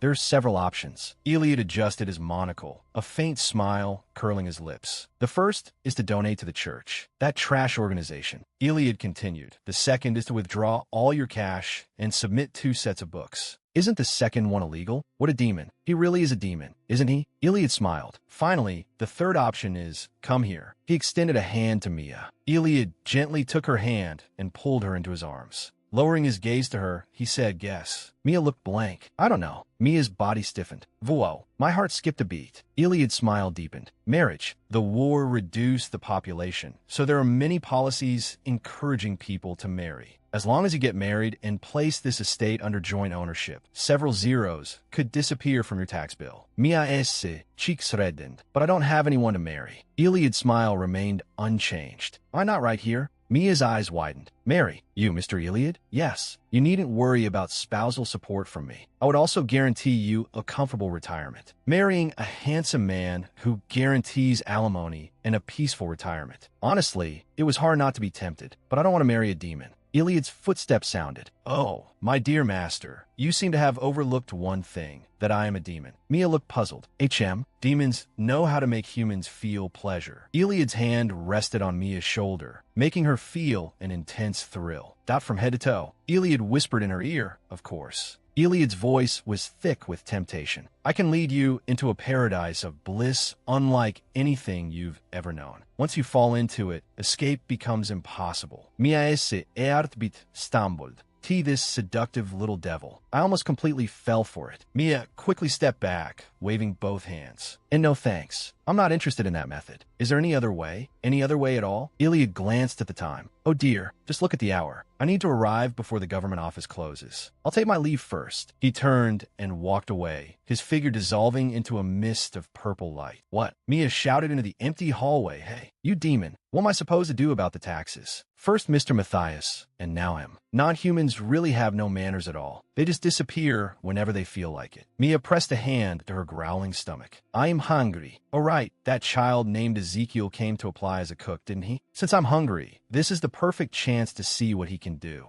Mia walked into the dining room. Hey kid, how's lunch coming along? Ezekiel turned around. I'm not a kid. Please call me Ezekiel. Mia put her hands on her hips. You're small, so I'm calling you kid. And you clearly look younger than me. So why are you talking so casually? Ezekiel crossed his arms. You're speaking casually too. Mia was briefly speechless. Well, fine. Becoming the master of Magic Tower at such a young age, having a bit of an attitude, is understandable. I'll be magnanimous and let it slide. Ezekiel narrowed his eyes. The thought you just had was pretty rude, wasn't it? Mia covered her cheek. Busted. Mia waved her hand. And no, more importantly, I'm hungry. Is there anything to eat? Leaning against the cupboard, Ezekiel said, no, forget food. There aren't even any ingredients. Brigadier Dante is even more incompetent than I expected. Mia froze. Did he just call Mr. Dante Brigadier? She looked at Ezekiel. Do you know Mr. Dante? Ezekiel didn't look at her. We cross paths often on the battlefield. Battlefield? The fragments of memory surged up. A boy stood on a battlefield choked with smoke, surrounded by thunder and the roar of magic. Forcing a child like that onto a battlefield. Those imperial bastards were insane. No wonder someone wanted to stage a coup. Of course, I'm not saying a coup is a good thing, but Ezekiel looked at Mia, who had suddenly gone silent. Why did she get quiet all of a sudden? Mia esse, Gaz is softened. I can't help feeling sorry for him. He's still so young. Then Mia suddenly thought of something. Right? Ease, want to go to the market? Since you'll be in charge of cooking, you can look around and see what ingredients there are. Ezekiel frowned. Wait, why did you suddenly give me a nickname? I'll wait outside. Hurry up and get ready. Without waiting for his reply, Mia turned and left. Hey, Ezekiel sighed and followed after her. At the entrance, Mia waved. Ease, over here. It'll be faster if we ride bicycles. A fierce gust of wind roared past. A massive red dragon descended from the sky and landed steadily in front of them. The bicycle toppled over with a harsh clatter. Mia froze in place, her pupils shrinking. Mia screamed, "Monster!" Her voice shook. "Get on, hurry. We have to run." But Ezekiel stayed perfectly calm. "Calm down. It's a horn-tailed dragon. We rode him together yesterday." Mia stared in disbelief. A dragon? So yesterday's earthquake was because of him? No wonder it was so loud. Ezekiel stroked the dragon's neck. This is a welcome gift. His name is Toto. Mia frantically waved both hands. Giving a living creature as a gift is way too much. Ezekiel said expressionlessly, "Is that so? Then I suppose I'll have to treat him as an ingredient instead." A blue blade of magical energy formed in his hand. "What?" Mia shouted in horror. "What are you doing?" The dragon let out a mournful cry. Ezekiel's voice turned cold. Killian, who rescued him from an illegal beast arena, would be sad. Ezekiel raised the magical blade. "All right, bien, Toto." Tears welled up in the dragon's eyes, and it let out a pitiful whine. Mia thrust out her hand. "Stop, I'll raise him. I'll do it." The dragon calmed down again. Mia leaned in for a closer look. Up close, he's actually pretty cute. But she quickly frowned again. "But where am I supposed to keep him? Our yard is big, but it's way too small for Toto." Ezekiel agreed. "True, this guy is too big." He snapped his fingers, and a flash of light passed. The dragon's body instantly shrank until he was about the size of a small lizard. Mia gasped, "Wow, he's so tiny now." The shrunken Toto affectionately rubbed against Mia's leg, making a purring sound. Mia instantly melted. "Hee so cute, so cute." She crouched down and gently stroked Toto's back. Watching the scene, Ezekiel reminded her, "When are we going to the market?" Mia suddenly snapped out of it. "Oh, right. Let's leave him at home, then we'll bike to the market." The place was bustling. Holding bread in one hand, Mia pointed at a stall in the distance with the other. "Ease, let's go eat that." With bread stuffed into his mouth, Ezekiel asked indistinctly, "When are we actually going to buy ingredients?" Mia answered righteously, "Of course we have to survey the market first. After all, I'll be relying on you to cook for me from now on." She turned and headed for the next stall, with Ezekiel trailing after her helplessly. A low voice rang out, "Mia Fortuna." Mia came to a sudden stop. That voice. She slowly turned around. A red-haired man stood not far away, a mocking smile on his lips. "Long time no." Mia suddenly panicked.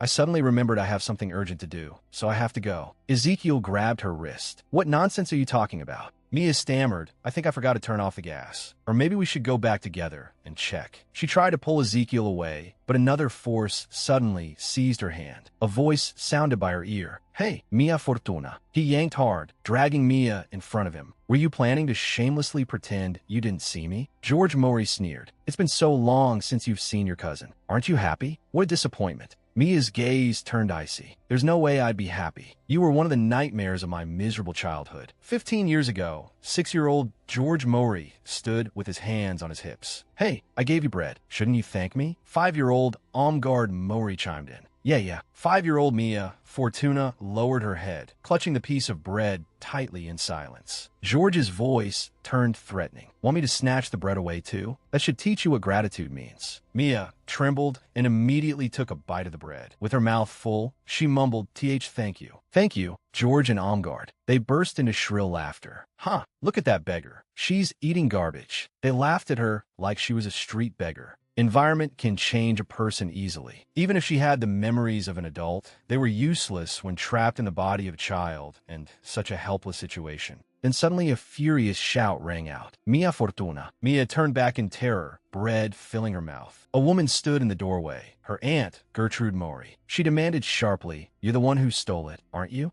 Mia looked blank. Stole what? Gertrude was livid. Omgard's new brooch is missing. Mia hurriedly denied it. And no, it wasn't me. Gertrude stepped closer. If it wasn't you, then who else could it have been? I really don't know. A shrill accusation cut through the air. Thief! Omgard peeked out from behind Gertrude, a smug smile on her face. In her hand was the shining brooch. The endless bullying and torment from her aunt's family. Surviving that period intact had been anything but easy. Gertrude coldly announced, Mia, from today on, you're going to the factory. Mia stared in disbelief. Tea to the factory? Gertrude lifted a vase. Since your father no longer sends money, you can go earn your living expenses yourself. She sat back in her chair, arms folded. If you were any good at housework, I might have sent you to work as a maid in someone else's home. She lifted her teacup. Unfortunately, you have no talent for that. I had no choice. Mia hugged a water jug, her voice trembling. And no, Aunt Gertrude, her voice was cold as ice. If you don't go, then no dinner. And just like that, Mia was thrown out of the house. The wind was bitterly cold. She breathed into her hands. It's so cold.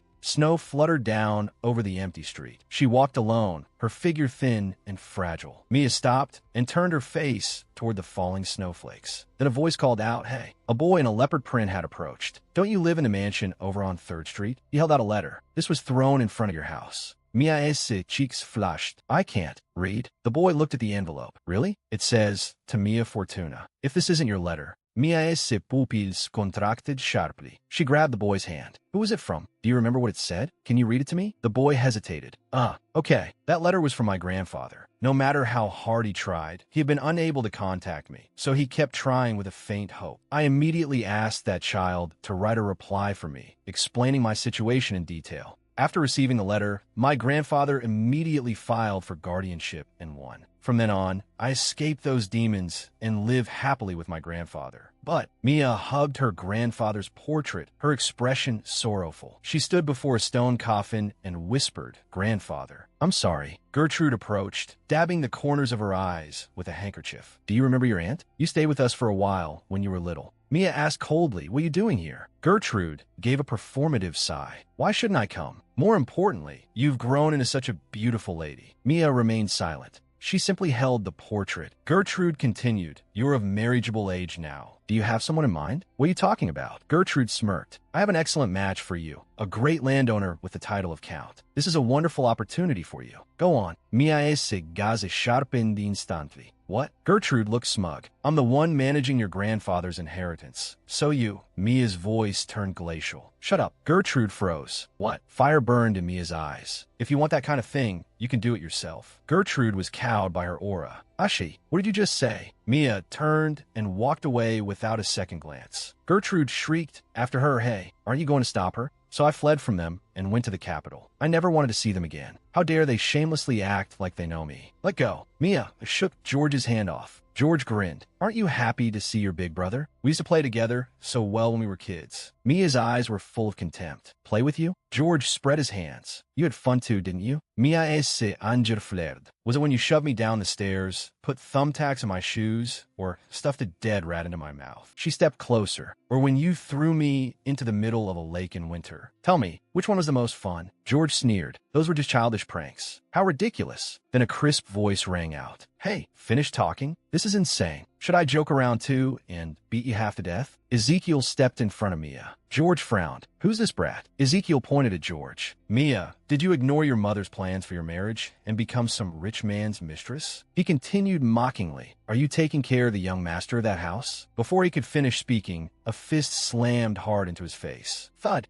George screamed and crashed to the ground. Dante withdrew his foot. I meant to kick him, so I kicked him. Wearing a trench coat, Dante stood amid a brilliant bed of roses. He adjusted his cuffs and gazed ahead calmly. Is that acceptable, master? A few minutes earlier, Dante had been walking down the street in a coat, carrying a cake box. A faint smile rested on his face. Master will surely be pleased. Dante's steps halted. He saw Mia. Master. Mia was gritting her teeth in anger. What is wrong with this brat? Dante's gaze instantly turned cold. He had heard what that man said. George continued mockingly. Are you taking care of the young master of that house? A fist struck his cheek. Thud. Dante stood in the flower bed, adjusting his cuff. I thought hitting him directly would be best, so I did. Is that acceptable? Master. Mia covered her mouth in shock. Mr. Dante. Dante handed the cake box to her. What are you doing here? I came out to buy dessert. His gaze shifted to the man on the ground. Master, who is this piece of trash that dared speak so rudely to you? Mia's fingers twitched slightly.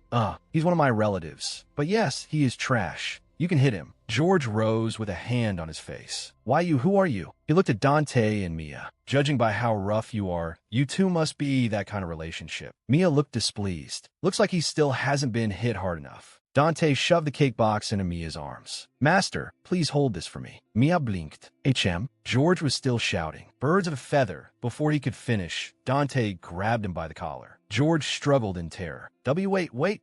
Stop. Clutching the cake box, Mia watched Dante beat the man senseless. He really is going to turn him into a pulp. Stop him. Stop. George clutched his swollen face. How dare you hit me? I'm a future Imperial Knight. I'll call the authorities and have you arrested. Dante raised a hand. I sincerely apologize, but I do not believe I am the one who should be apologizing. He looked at Mia. Master. George stammered.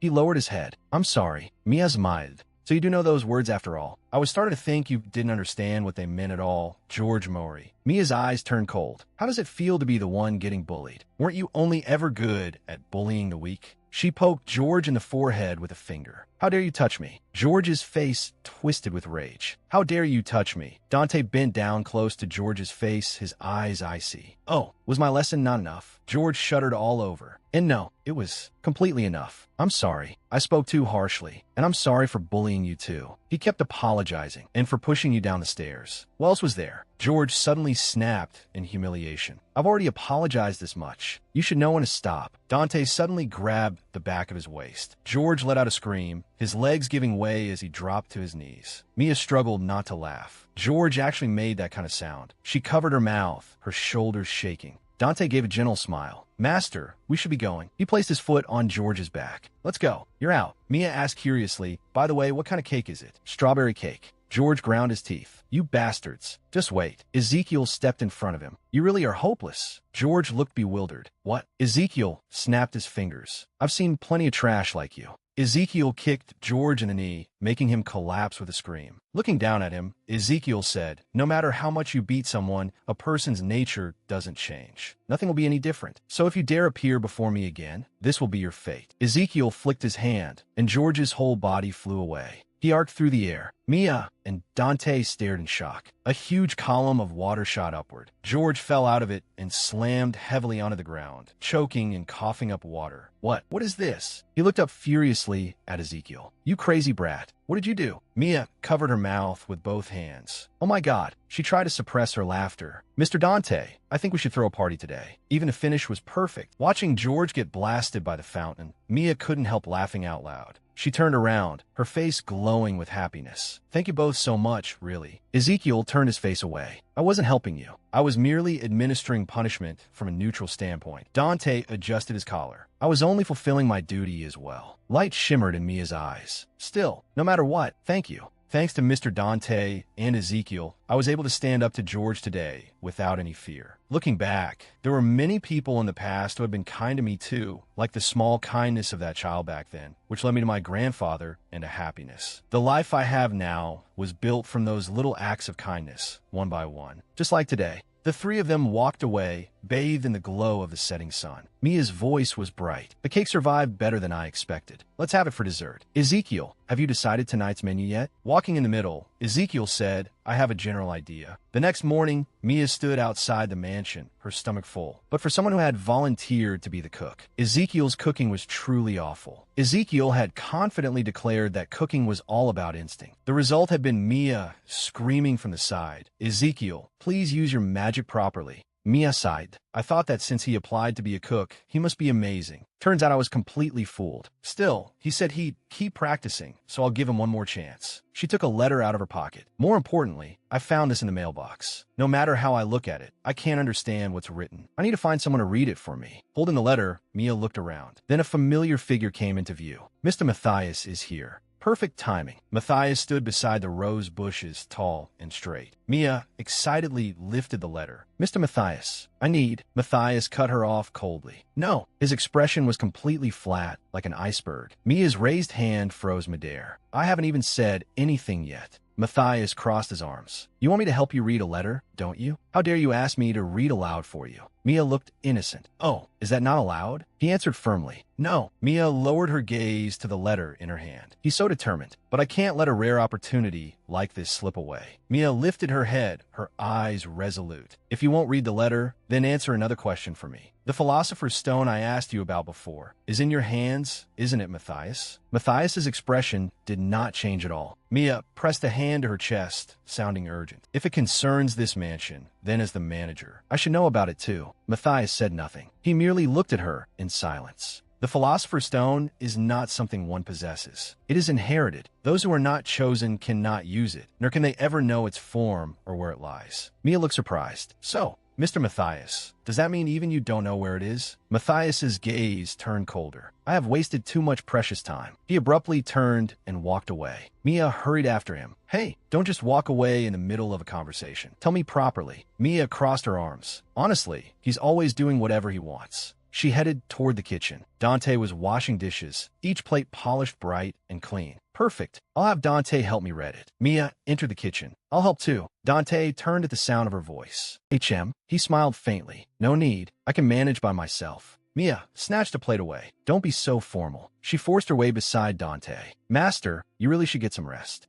Dante looked at her, a trace of helplessness and indulgence in his eyes. He smiled softly, like a rose quietly blooming. Dante sighed. Fine, let's do it together. The two stood side by side at the sink. Mia held up a dry plate. Actually, I have a favor to ask. Dante took the plate. What is it? Mia said, I have a letter, but I've never seen the writing on it before. It looks like some kind of foreign language or ancient script. Can you take a look? Dante took the washed glass from her. Of course. Naturally, I can. His gaze swept over it as he continued washing, but then his expression instantly froze and his body stiffened with a tremor. Dante drew a breath and recovered his composure. If it is something you wish for, I can do anything for you. Mia looked at him. You're so considerate. Did you distrust me that much? Dante's answer was immediate and firm. Not at all. The two sat down at the table. Holding the letter, Dante said, This is a cipher once used by ancient nobles for private correspondence. Mia leaned forward. Oh, what does it say? Dante began to read. To the manager of this mansion. He continued, I am the second manager of this mansion. I leave this letter to inform you that, although the manager's mission sounds grand, it is not some heavy burden. You need only remember the name of the first manager, Lurk Teresa de Payasaw. Please remember this name well. Someday, as the third manager, you too will understand the true meaning of this mission. I wish you happiness in the future. Something slipped from the letter. Mia looked at it curiously. Oh, something fell out. A golden four-leaf clover lay quietly on the table. Dante explained, It appears to be a token belonging to the manager who wrote the letter. The postscript says, Take good care of it. Mia picked up the golden clover.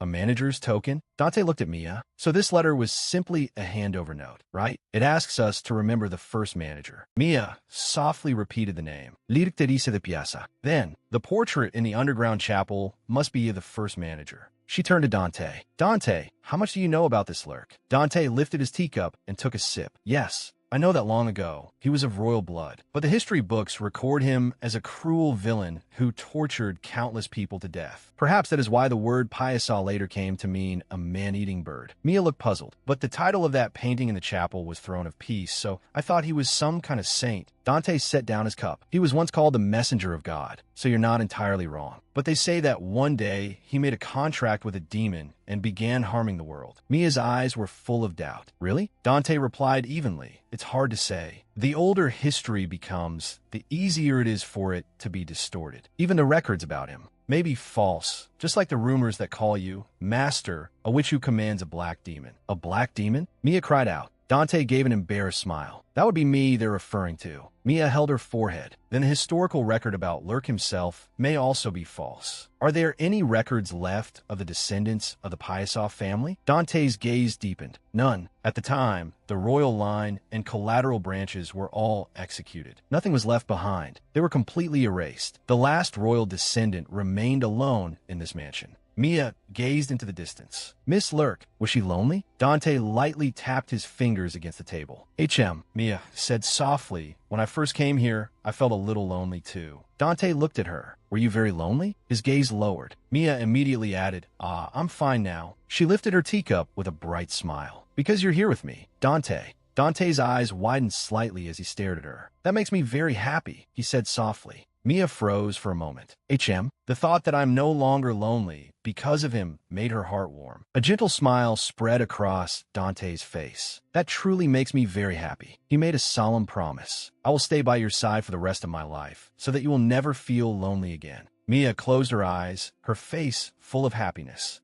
Forever. She suddenly opened her eyes. Wait, what did Dante just say? He'll stay by my side for life. Isn't that basically a marriage proposal? Mia folded her arms, cheeks flushed as she stared at Dante in confusion. Why is Dante proposing to me? There wasn't even any warning on his face. Mia abruptly stood up. Dante, what you just said, the teacup tipped. Tea splashed all over the table. Sorry, I didn't see the cup. It's fine. Mia panicked. I'll wipe it up right away. Dante reached out to stop her. No, I'll take care of it. Dante picked up a cloth. Luckily, we'd already finished the tea, he said with a smile. Mia watched him wipe the table with his hand. It seems I really should stay by your side, master. Mia's cheeks instantly burned. Oh my god, is he confessing? What is happening? This is too sudden. Dante smiled and explained, from small things like cleaning the table to bigger things that are beyond your abilities, I need to take care of them all. Mia suddenly understood. I knew it. He was just worried because I can't do housework. Besides me, who else would hire a military commander to work as a maid? Mia held her forehead, speechless. This is so embarrassing. A huge misunderstanding. Dante looked at her in confusion. Master? Mia instantly straightened up and gave a thumbs up. Of course. Don't worry. I'll leave all the housework to you. Then she spun around.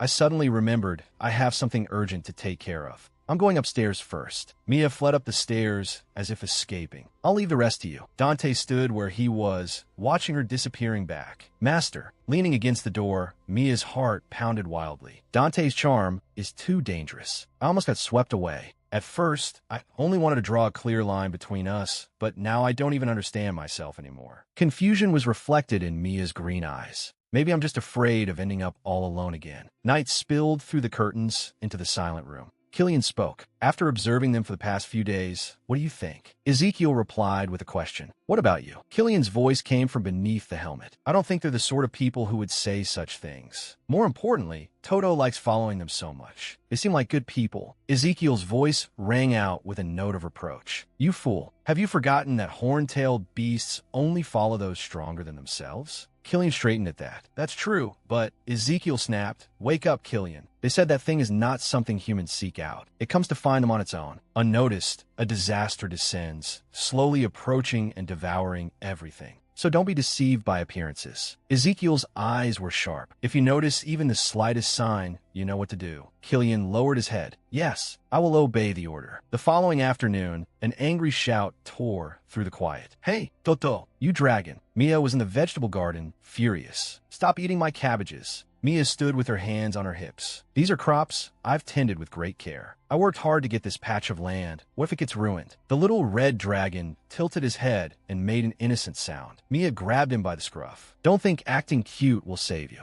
If you wreck the garden again, I have plenty of ways to deal with you. Ezekiel's eyes sharpened, and a blue mass of energy began gathering in his hand. Mia lightly flicked the little dragon on the forehead. Look at you, you little troublemaker. The red dragon froze, tears welling in his eyes as if to say, how could you hit me? Even my dad, Killian, has never hit me. Though it didn't hurt at all. Mia shook her hand. Ow. Toto, why is your head so hard? Whimpering pitifully, the little red dragon flew up into the air. Mia put her hands on her hips and shouted after him. If there's a next time, it won't be just a flick on the forehead. Ezekiel silently withdrew the energy in his hand and fell into thought. Killian pressed a hand down on Ezekiel's arm. Calm down. It's nothing. Ezekiel's eyes were still wary. Don't let your guard down. Killian lowered his head. I'm Mr. Killian. A voice interrupted him. Mia came running over in a huff. Toto ate all the crops. What are you going to do about it? Killian held his helmet. I'm deeply sorry, master. It was my oversight. Mia folded her arms. It's fine. Since you're his owner, you should take responsibility. Killian asked in confusion. Responsibility? Mia announced seriously. Please restore all the crops Toto ate by tomorrow. What? By tomorrow? Killian was aghast. Mia burst out laughing. I was joking. Just buy some new seedlings and plant them. Killian pressed his hands together, his cheeks faintly red. Master, Ezekiel looked at him. I just warned him, and he forgot immediately. Seeing Killian's shy look, Mia couldn't help laughing again. Then suddenly a voice called out, Master, Dante came striding over, his expression serious. Master, I sensed magical fluctuations around you. Has someone been using magic? Mia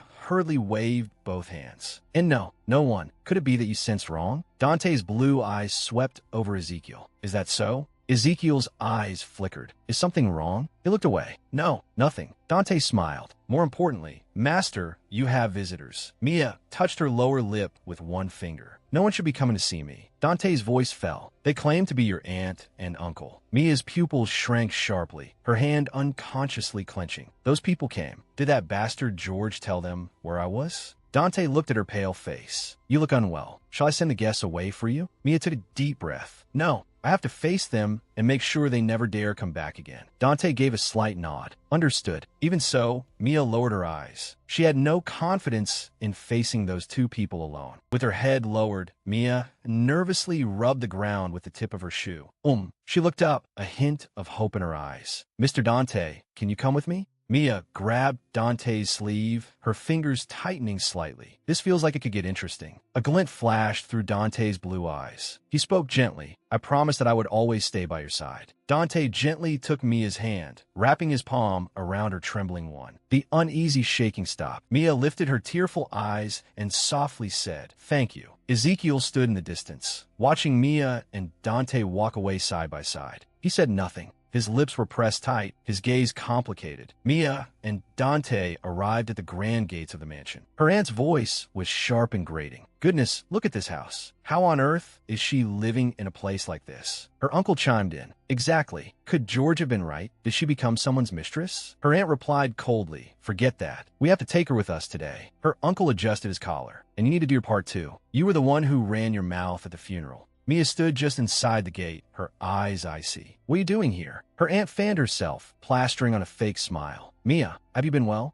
Mia remained expressionless. I asked what you're doing here. Her aunt's smile stiffened, but she continued. Didn't you see George a few days ago? Thanks to him, we found out you were living in the capital. We need to talk. Let's go inside first. Mia raised a hand, a bright yet cold smile spreading across her face. Didn't George tell you? He got beaten up for misbehaving. Also, I never invited you in. Her aunt covered half her face with the fan. How would you treat us like this? Like strangers? It's heartbreaking. She stepped forward, voice rising. Do you have any idea how hard I worked taking care of you? Back then, I could barely survive myself. She leaned in close, glaring at Mia. Don't you feel even the slightest bit guilty toward your aunt? Dante stood beside Mia, his tone calm. We are family, after all. Mia turned her face away and muttered under her breath, family my ass. Dante's blue eyes shifted, settling on her aunt. Her aunt was about to speak. Fine, since you're listening to us. Dante cut her off. Stop. He extended an arm, shielding Mia behind him. Please do not come any closer to my master. Her aunt arched a brow. What? Who do you think you are? How rude. In that apron, you look like a servant. Dante's gaze stayed calm and steady. We live together. Her aunt and uncle froze in an instant. What? Mia covered her burning face with both hands. Oh my God, please include the subject when you say things like that. He's the butler here. Her aunt demanded incredulously. Are you two really in that kind of relationship? Really? Mia's gaze turned frigid. I have no obligation to answer you.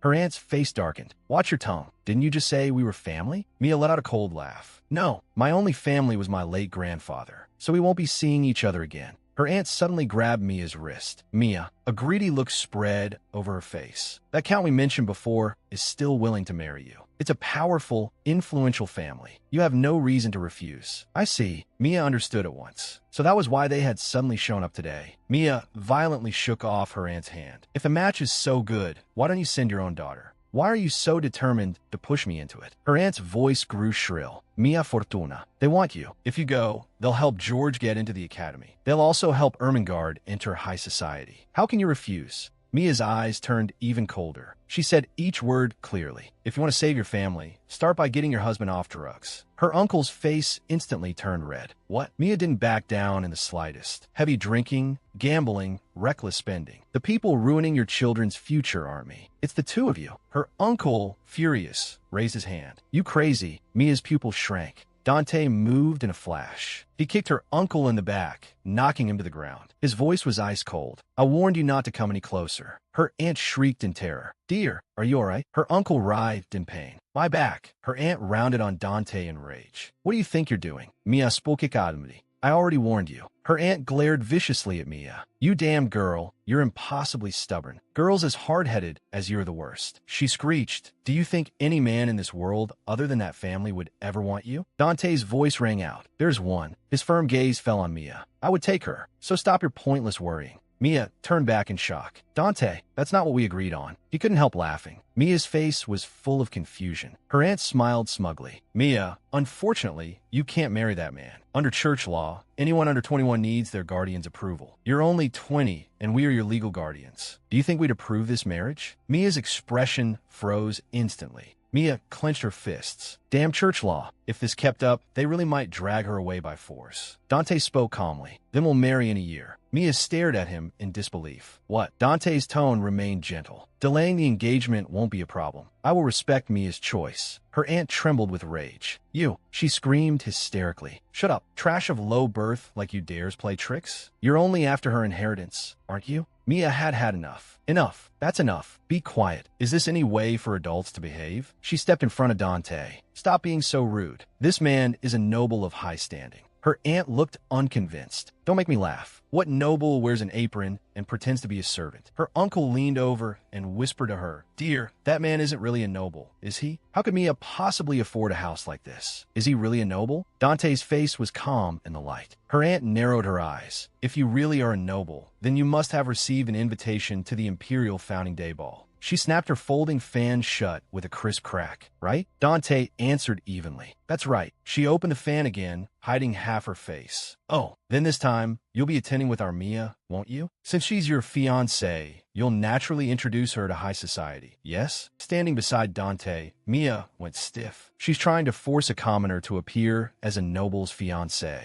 Dante's eyes sharpened like blades. I was planning to do that anyway. I don't need anyone telling me how. A strange look flickered through her aunt's eyes. How considerate. Her aunt let out a cold laugh. We'll see whether what you're saying is really true. Her eyes darkened. It would be wonderful to see the two of you appear together at the ball. Mia and Dante walked down a path in the courtyard, sunlight filtering through the leaves in mottled patterns. Mia kept her head lowered. Thank you for helping me. Because of my stupid relatives, you've suffered twice already. Dante turned his head slightly. I'm glad I could help. Mia stopped walking.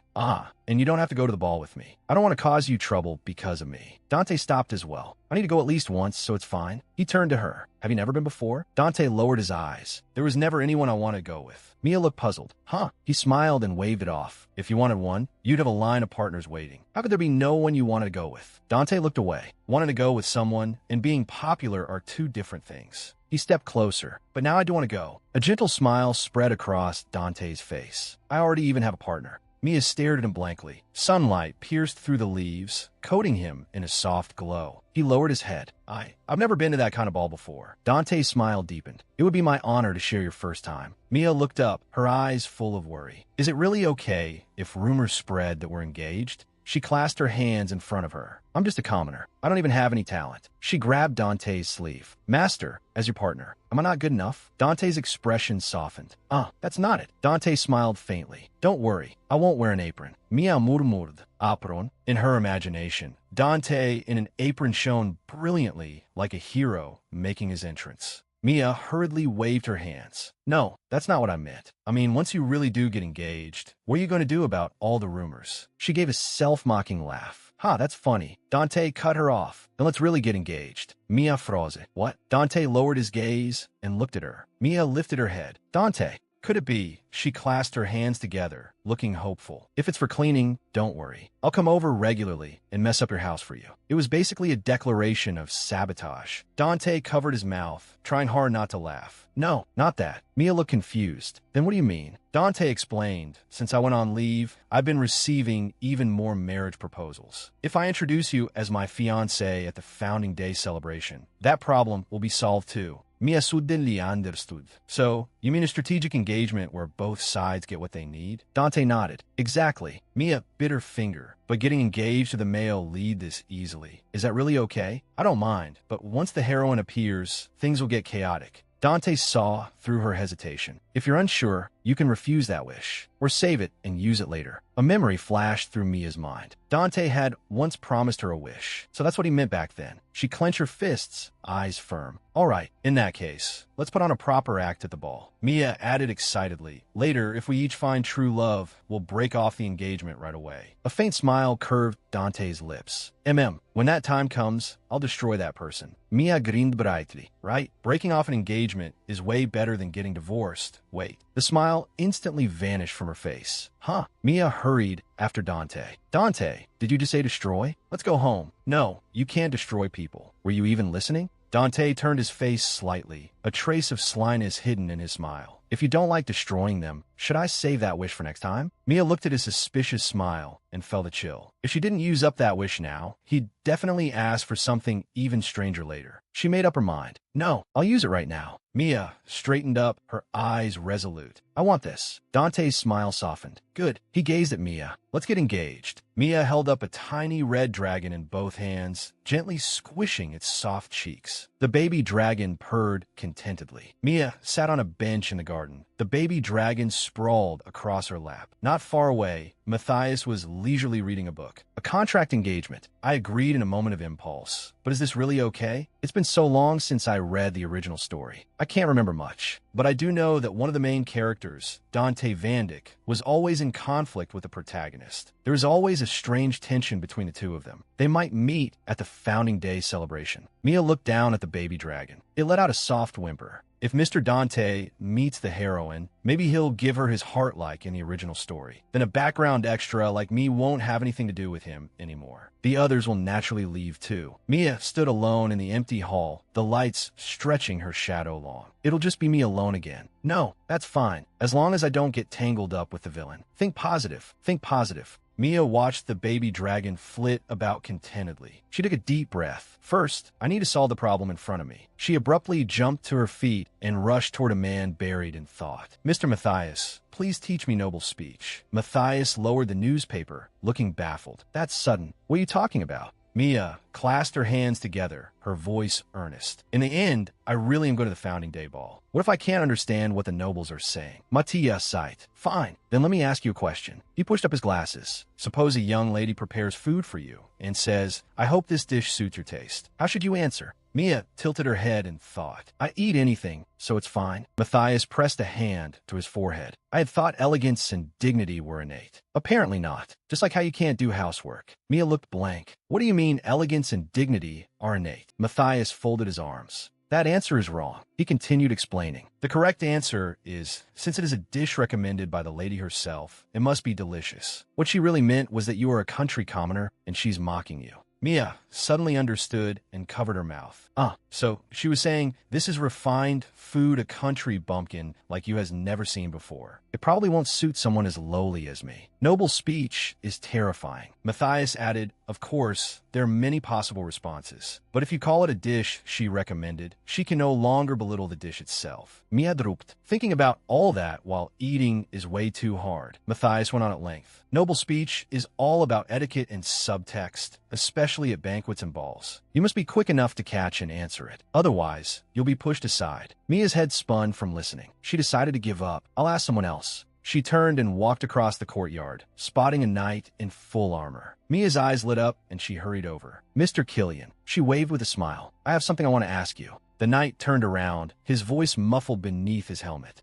If it's about the field, I've already replanted the seedlings, so you don't need to worry. Mia quickly waved her hands. No, not that. I'm suddenly going to the Founding Day ball, but it'll be my first time at a place like that. How should I prepare? The knight was silent for a moment. I may be a noble, but my title was earned as a foreigner through military merit. I have hardly attended any social events, so I can't answer you. Mia esse shoulder sank. What a shame. I thought you'd be the best person to ask. The knight placed a hand over his chest and bowed slightly. My apologies for being unable to help. Mia forced a smile. It's fine, it's all right. Then please get back to what you were doing. Resting her chin on one hand, Mia sank into thought. Who else is left to ask? Mr. Iliad only says strange things. Mr. Dante is already going to ball with me. I'd feel bad bothering him more. Then the only one left is... Ezekiel stood in the middle of the hall and asked in confusion, why me? Mia spread her arms dramatically. Because Ezekiel, you look the smartest and the most knowledgeable. Ezekiel crossed his arms. Well, I can't deny that. Mia immediately began flattering him. Great Tower Master, Ezekiel is amazing. So handsome. The best. She clasped her hands and leaned toward him. Mr. Ezekiel, what should I prepare for the ball? Ezekiel lifted his chin slightly. The most important thing at a ball is attire. Have you prepared a dress? Mia esse smile vanished. No, I have nothing to wear. Hope sparkled in Mia's eyes. Since you're willing to help, could you come pick one out with me? It's my first time buying a dress, so I need someone to help me. Ezekiel smiled and waved a hand. Fine, I think I can wait. What am I doing? He suddenly snapped back to himself. I almost got carried away by the mood. No. Mia's face fell at once. Why? Are you busy? Ezekiel pointed to a small mountain on the table. Yes, I have to remake these madeleines, so I'm busy. Mia stared at the pile of blackened lumps. I thought that was coal on the table. So those are madeleines, Ezek.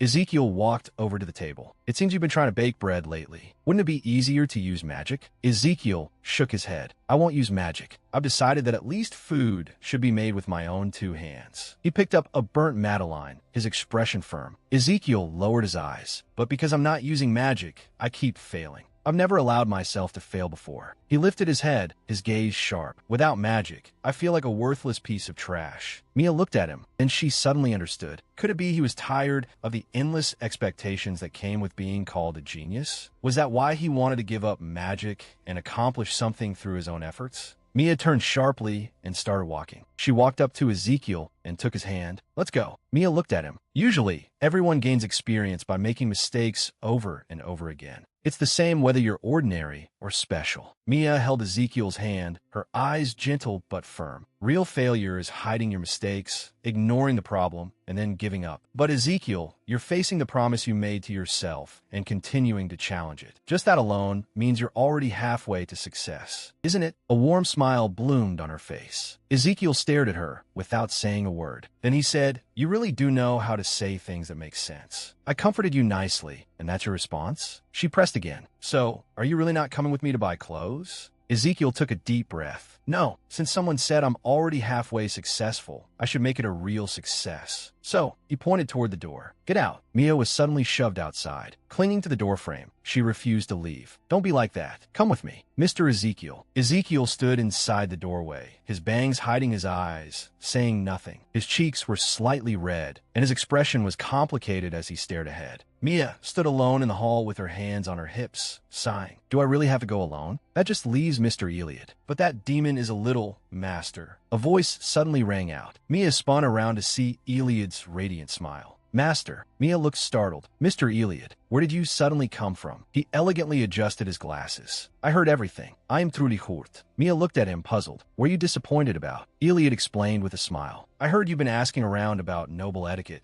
He bent closer to Mia. But why didn't you come to me? Whether in the human world or in hell, I am a noble. No one is more suitable than I am. Mia waved en guardi. Well, Mr. Eliot, you're a demon. I thought you'd only teach me the etiquette of hell. Eliot gave a playful wink. Oh my, don't worry. I will teach you proper human etiquette. Mia turned her face aside, pressing a finger to her temple. I'll trust him this once. Eliot clasped his hands behind his back and leaned forward slightly. The most important thing in noble etiquette is never making a mistake. Everyone is waiting to laugh at someone else's blunder. You understand. Elegantly spreading his arms, Eliot continued. So how do you make absolutely sure that never happens? A meaningful smile curled at his lips. Master, are you curious? Mia nodded without hesitation. Yes. What is it? A scroll of parchment appeared out of thin air in Eliot's hand. Just sign your name here, and I'll tell you. Mia looked baffled. Why do I suddenly have to sign something? Eliot unfurled the parchment. It was densely packed with writing. If you sign your name, you won't just master noble etiquette. You'll dominate all of high society and even gain the power to swallow this entire country. Mia's eyes flickered. During the contract period, you may do anything you wish. Anything. Eliot's voice was deeply seductive. Of course, that includes using my power. A red light flashed in his eyes. His smile was bewitching. Mia's eyes widened in shock. Eliot, what are the terms of the contract? Eliot closed his eyes, the corners of his mouth lifting. Your soul, my master. Mia looked at him expressionlessly. That's very much your style. Thank you for the compliment. Mia frowned. Mr. Eliot, first it was a proposal, and now this. Why do you keep trying to tie yourself to me? Iliad's smile froze. I haven't done anything wrong to you, have I? He was silent for a moment, then spoke sincerely. I simply want to stay by your side, my master. He unfurled the contract scroll again. So if you would just sign here, Mia refused firmly. No. Undeterred, Iliad said, then at least let me be your partner for the ball. Mia answered awkwardly, but I've already chosen my partner.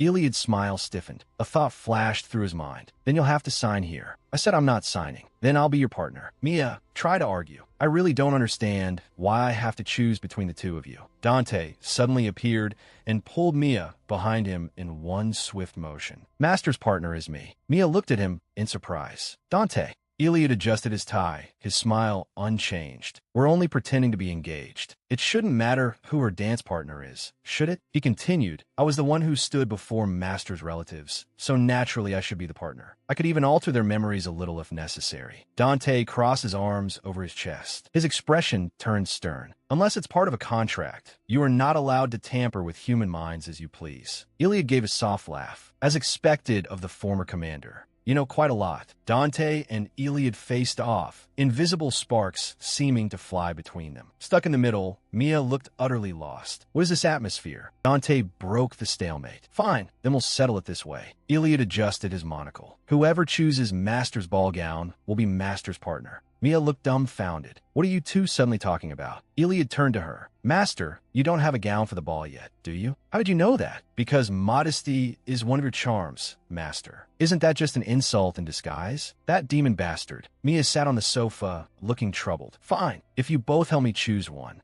I'd appreciate it. With his back to Dante, Iliad propped a hand against his glasses. Master has agreed. What about you? Dante's face darkened. With obvious reluctance, he spat out a single word. Fine. Iliad dissolved into a plume of white mist, his voice echoing through the room. Wonderful. Then I'll see you at the boutique in town. See you soon. Master, Mia reached out in panic. Where are you going? What is going on? Dante sat beside her and called softly, Master. Since when have you grown so close to that demon? Mia hurriedly waved her hands. No, we're not that close. I just asked him about noble etiquette for the ball. She carefully studied Dante's expression. Dante, are you angry? His voice was low. Why didn't you ask me? Mia explained, you're already going with me to the ball. I didn't want to trouble you further, so I asked Mr. Iliad instead. Dante's tone sharpened. You become close enough to call him by a nickname already? Mia quickly defended herself. Iliad's name is so long and awkward. Should I give you a nickname too? Dante? She tilted her head, thinking, let me see. Mr. Dan? Mr. Tay? Mr. Van? It's hard to shorten a name with only 2 syllables. In the end, she gave up. Nope, I can't think of one. Dante's eyes softened. Dante is the coolest name I know, so it doesn't need a nickname. A faint smile touched his lips. All right then, shall we go to the boutique now? Mia hesitated a little. If you don't want to compete, we can forget it. We already agreed that you'd be my partner anyway. Dante's expression immediately turned firm. No, I have to make that demon bastard understand once and for all that I am your partner, Master. He looked directly at Mia, eyes blazing. Please judge us fairly. I'm confident that I will win. Iliad stood at the entrance of the boutique, welcoming them with a bright smile. I've been waiting for you for a long time, Master. Today, I've rented out the whole place. Then his tone changed. Behind Dante and Mia stood Ezekiel. Iliad frowned. Kid, what are you doing here? Ezekiel avoided his eyes. I ran out of baking ingredients. Then you should go buy ingredients. Why come to a boutique? Ezekiel flushed red. Shut up. I have much better taste than either of you. I just can't stand seeing my companion dressed like a bumpkin. Mia asked curiously, is Ezekiel going to the ball too? At the founding day ball, all nobles are required to attend. Mia looked at Dante, which meant that Dante, who never showed his face, really had been ignoring the whole thing. Dante turned to Mia. Then, Master, shall we begin? Iliad snapped his fingers. Light flashed, and he produced 2 bizarre outfits. One was pitch black, the other pure white. This is the theme of intimidation, and this is a descending angel, the biblical kind. Mia wore the angel outfit with a displeased expression. I want to go home. Iliad laughed and waved a hand. Oh, Master, I was joking. This is the real one. Light flared again, and 2 splendid gowns appeared before Mia. One was a warm orange, the other sky blue. Mia let out a weary sigh. This is the last one, right? Iliad smiled and shook his head. Not quite. Would you like to try this one? Mia looked helpless. Fine. As she changed, Dante looked at Mia in the mirror. The demon's taste really is every bit as bad as I expected. What I picked will be much better. I am exhausted. At this point, I could wear anything. Ezekiel's eyes turned cold. Pull yourself together. How long are you going to keep fooling around? Are you planning to disobey the crown princess's orders? Dante's expression instantly darkened. He said nothing, only quietly looked at Ezekiel. I never intended to obey those orders from the start. Ezekiel's eyes flew open. What? Realization dawned on him. Now I understand. He recalled what had happened before. The reason you were so wary when I used magic on you was because you never intended to obey us from the beginning. We came here to stop a great disaster. When that thing manifests inside her, you must immediately, Dante asked, kill her. Dante's gaze sharpened. What I'm asking is this. The moment the thing inside her awakens, could you kill her without hesitation? Ezekiel answered without the slightest pause. Yes. Of course, Mia is facing her own vow head-on and constantly challenging herself. Just for that alone, can't you say she's already halfway to success? Ezekiel fell silent as Mia's words resurfaced in his mind. Eli, do you want to die? Iliad pointed at Mia and laughed so hard he clutched his stomach. The hind legs of a holy unicorn. Ha! Master is too adorable. Still laughing, Iliad teased. Then will you be the front legs? Master, I'm sorry. Mia folded her arms. The rest had better be normal dresses. Go try them on. If you mess around again, I won't let you off. Iliad promised confidently. Don't worry. They will absolutely suit your taste. Master, Ezekiel fell into thought. What on earth am I thinking? Dante's voice sounded out. The future the crown princess foresaw will not happen. Don't worry. Ezekiel looked at him in confusion. What exactly do you mean by that? Dante's eyes were deep. Wait and see. You'll understand. Ezekiel's pupils contracted slightly, and he fell silent. Mia, dressed in a gorgeous gown, turned gracefully among the flowers. Well, how do I look? Both Dante and Ezekiel were captivated. Iliad clasped his hands together, admiration filling his eyes. You look flawless, master. As expected, Maya was right. Mia lifted the heavy skirt. But this dress is so heavy. Iliad confidently adjusted his monocle. If you wear this, you'll be the brightest star at the ball. Mia hesitated. But won't it be inconvenient to dance in this? Iliad waved that off with a smile. Don't worry, this one is easy enough to move in, and it fits you best out of everything you've tried today. Mia looked around. So is this the one then? I still haven't tried the dress Dante chose. Where is it? Dante stepped forward with a smile. Master, right here. Mia took the dress. All right, I'll go try it on. Ezekiel looked at Dante. He said this was just for show. I really don't understand why he's going to all this trouble. I don't understand why you came either. Ezekiel flushed. That's because I wanted to talk to the brigadier. Mia's voice came from the fitting room. Dante, I'll take this one. Her eyes were sparkling. I love this one so much. Dante and Iliad both froze. Iliad let out a gasp.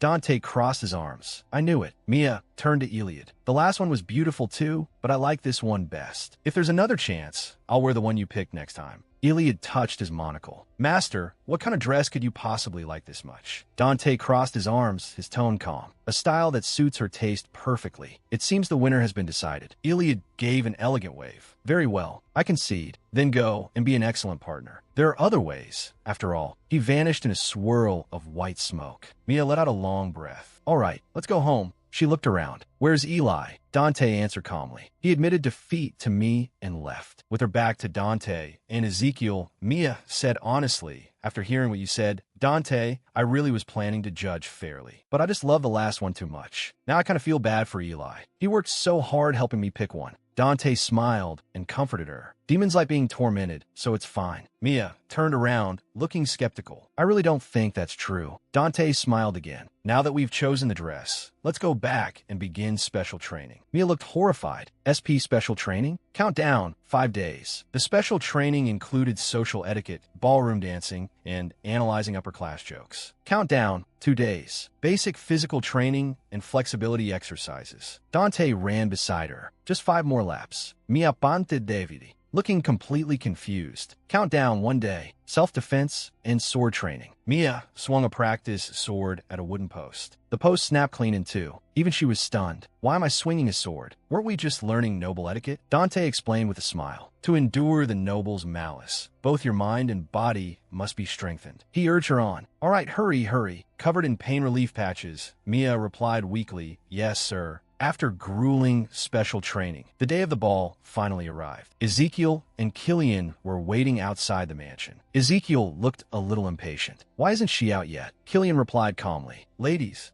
Mia looked at herself in the mirror. Comfort matters most. You can't dance in a dress that's too heavy. Dante really gets me. A knock came at the door. Master, it's me. Iliad entered. I came to bring you something. Dressed splendidly, he smiled as he looked at her, a flash of amazement crossing his eyes. He quickly recovered. That gown suits you even better than I imagined. Mia smiled. Thank you, Iliad admitted. Though I'm very unwilling to accept defeat, I have to admit he understands you well. Of course, next time I won't lose. Mia let out a soft laugh. Then she asked curiously, by the way, what were you giving me? Iliad opened a jewelry box. Inside lay a pair of gorgeous blue earrings. All right, a gift. He picked one up and gently put it on Mia. How's it like this? Iliad's voice sounded in her mind. Can you hear my voice? Mia's eyes widened in alarm. That was just inside my head. Iliad closed his eyes. You seem very troubled by those refined jokes, so I prepared this specially for you. I've enchanted the earrings. If you ask me in your mind, I'll explain anything you don't understand. Mia covered her mouth with both hands. Wow. Eli, for the first time, you're actually acting like a butler. I was a butler from the very beginning. Oh, don't say that. You hadn't really been much help before.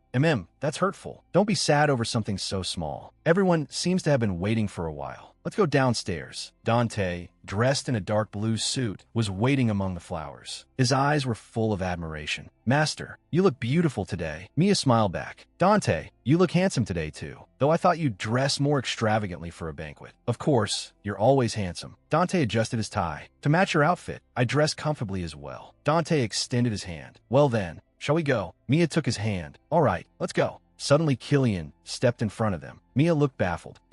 Killian knelt on one knee. Master, I will escort you there in comfort. Mia looked even more confused. What do you mean in comfort? Toto's body began to transform, bursting with red light. A gigantic red dragon appeared before them. The dragon was even wearing a black bow tie. Mia stared in shock. Toto, are we going to ride Toto there? Mia looked at Dante in disbelief. Are we seriously riding Toto there? Dante looked calm. Since this is your first time attending a ball, and your first time in such a social setting, you should at least make a grand entrance. That way no one will dare look down on you. Mia looked troubled. I really wasn't hoping for something this dramatic. Wait, a thought suddenly struck her. If I make my entrance riding a dragon, won't people think I'm cool? I've lived busily for 20 years without a single friend. Maybe this time I'll finally make one. Mia's eyes immediately lit with determination. Her hands clenched with anticipation. Toto lowered his enormous head. All right, then let's go. Killian assured Mia, yes, I will ensure a safe flight for you. Iliad smiled and waved. Then I'll see you at the banquet hall. All right, see you later. Mia looked at his retreating figure. Dante smiled and blessed her. Master, have a pleasant journey. Mia was already seated on the dragon's back, fully prepared. Looking down at the people on the ground, she wondered, why is everyone else taking carriages? Then maybe I should too. Master, we're departing. Killian's voice cut her off. Toto shot violently into the sky. Mia's scream split the heavens. I thought this was a good idea. The banquet hall blazed with lights, full of guests. Suddenly, a scream tore through the night sky. What was that sound? The giant dragon Toto streaked across the sky like a red meteor, then crashed heavily into the plaza before the banquet hall. Killian held the shaken Mia in his arms. Master, we've arrived. Mia's legs gave out, and she collapsed to the ground. Finally, I thought I'd never touch the ground again. Her hair stood on end from fright as she trembled and pointed at the banquet hall roof. The knight stood nearby. The weather turned bad. We had a slight problem landing. I don't have money to pay for that. What if they make me pay? Killian's voice was calm. My merits to the nation are more than enough to offset a small matter like this. Mia let out a sigh of relief. That's good. Ezekiel walked over, looking at them in confusion. Hey, what happened to you two? Did you go for a swim in the lake or something? A puddle of water had gathered beneath Mia and Killian, dripping steadily. Mia explained awkwardly. It was pretty much like swimming in a lake. The weather suddenly changed. Ezekiel turned to Killian. Couldn't you have just used aura? Killian answered, it's been too long since I last flew. Mia suddenly remembered something she had forgotten. Killian flinched all over. Master, I'm truly sorry. As a token of apology, please accept this fish. Iliad opened his arms. Master, what on earth happened to you? Mia answered helplessly. The weather changed all of a sudden. Iliad cast a spell. Let me tidy you up a bit. In an instant, Mia looked completely refreshed. She gratefully stammered, thank you. Iliad smiled and waved it off. It was nothing. By the way, was my entrance a little too over the top just now? Dante smiled calmly. Definitely. With an entrance that dramatic, everyone is bound to notice you. Hope lit up in Mia's eyes. Really? Dante answered firmly. Of course. I came here to make friends. I have to be more proactive. Mia took a deep breath and waved at the crowd. Hello, everyone. Silence fell over the room. All the guests stared at her blankly and began whispering among themselves. Was she greeting us? I think so. Mia's smile froze on her face. This atmosphere is a little. Dante gently held her arm. Mia lowered her head in discouragement. I completely ruined it. He softly suggested, let's go inside for now. Mia looked dazed. Dante led her into the banquet hall. Right, forget making friends. I'll just eat in the palace and go home. Then a cry rang out. Oh my. Gertrude hurried over to Mia. She looked her up and down. You're gorgeous. I almost didn't recognize you. That woman is complimenting me? Did she take the wrong medicine? Gertrude covered her face with a fan. Mia, I thought you were exaggerating, but it was true. Since everyone already knows you're noble now, stop being so troublesome. Then she smiled. Come now, you should greet the son of Counselor Draxler. Gertrude leaned in close to Mia. Do you know how prestigious his family is? He's the son of a member of the upper house, and they have deep ties to the church. They say that if you marry him, the church itself will personally bless the union. The church? I'm an atheist. What does that have to do with me? A man wearing a fur coat walked in. In a deep voice, he said, Hello, I am Count Caden Draxler. Does this man have no sense of season at all? Just looking at him makes me feel hot. Count Caden looked her over. So you're my fiancée, Mia Fortuna. To be honest, I had no interest in this marriage forced on me by our families. I was only planning to greet you and leave. Then hurry up and leave. But after seeing you in person, I changed my mind. I wish to become engaged to you. Mia was about to snap. Hey, what gives you the right? Dante's hand lightly blocked her. Wait. His voice was clear and steady. I am this lady's fiancé. Count Caden narrowed his eyes. Who are you? Your face looks strangely familiar. Then he suddenly recognized him. Wait, could you be Commander Dante, Duke Vandyck of the Special Magic Forces? Dante's face remained expressionless. So you recognized me. Count Caden's attitude changed in an instant. How can I not know a hero like you? I simply never expected to see you here. But he quickly pressed on. But you just said you're Miss Fortuna's fiancé. Dante replied evenly. That's right. So give her up. Dante's acting is really good. He even used that kind of wording. Count Caden clenched his fist, then abruptly lifted his head. The fiancé of a hero. But as a warrior, I still do not wish to give you up. So, if the lady agrees, I am willing to become her second fiancé. He held out his hand to Mia. Mia stared at him in shock. What kind of nonsense is this? Mia's brows knit together. Then another voice rang out. Iliad stepped forward and raised a hand to stop Count Caden. I'm afraid that won't be possible. Because I am her second fiancé. Mia was completely dumbfounded. What? She turned to the blonde man. Mr. Iliad, what are you talking about? Iliad smiled. And by the way, all the people behind me are candidates as well. Count Caden fell silent. He had never imagined that his fiancée would have so many potential fiancés. His clenched fist slowly loosened. I see. Light flickered in Count Caden's eyes. To be this broad-minded. Now I want to marry you even more. What? Mia's expression froze. This guy is impossible. It looks like there's no other choice. Mia looked Count Caden straight in the eye. I will not get engaged to you. Count Caden pressed her. Tell me the reason you dislike me. I will change. Mia took a deep breath. Because you have too much hair, she shouted. Way too much. That thick beard, those hairy arms, they look warm just to look at. Just seeing you makes me feel hot. Mia crossed her arms before her chest in a huge X. So, I reject your candidacy. Count Caden looked like he had been struck by lightning. He froze on the spot, holding his face in both hands as he stared at Mia in disbelief. If that's the reason, Mia continued, even if you shave it off, it'll just grow back. There's no point, because your true nature is that of a furry beast. Count Caden stroked his chest. My body hair is my second heart. Today's hair volume check is perfectly normal. Without my hair, I would be as good as dead. My apologies, Miss Fortuna. It seems our fate ends here. Mia looked at him blankly. We never even started. Count Caden turned and left. I wish you and your fiancés a happy life. Farewell. Gertrude rushed over. Mia, you stop right there. She grabbed Mia by the shoulders. Wait, dear. We have to persuade the Count. If you refuse this marriage, we may have to return all the advance payment they gave us. Gertrude stormed off. Mia, just you wait. Mia watched Gertrude chasing after the Count. Count, please wait. Mia let out a sigh of relief. Hopefully they never appear again. All right, let's go into the banquet hall. The glittering banquet hall spread out before them. Wow, it's so spacious. Mia turned to Dante beside her. Mr. Dante, why are you so quiet? Dante said nothing, his gaze sweeping across the room. Mia leaned in to study his face. You look like you're sulking. Dante lowered his gaze. I'm not sulking. I'm simply dissatisfied. That sounds the same to me, Mia replied softly. So what exactly are you dissatisfied about? Dante raised one finger. I'm the only official fiancé.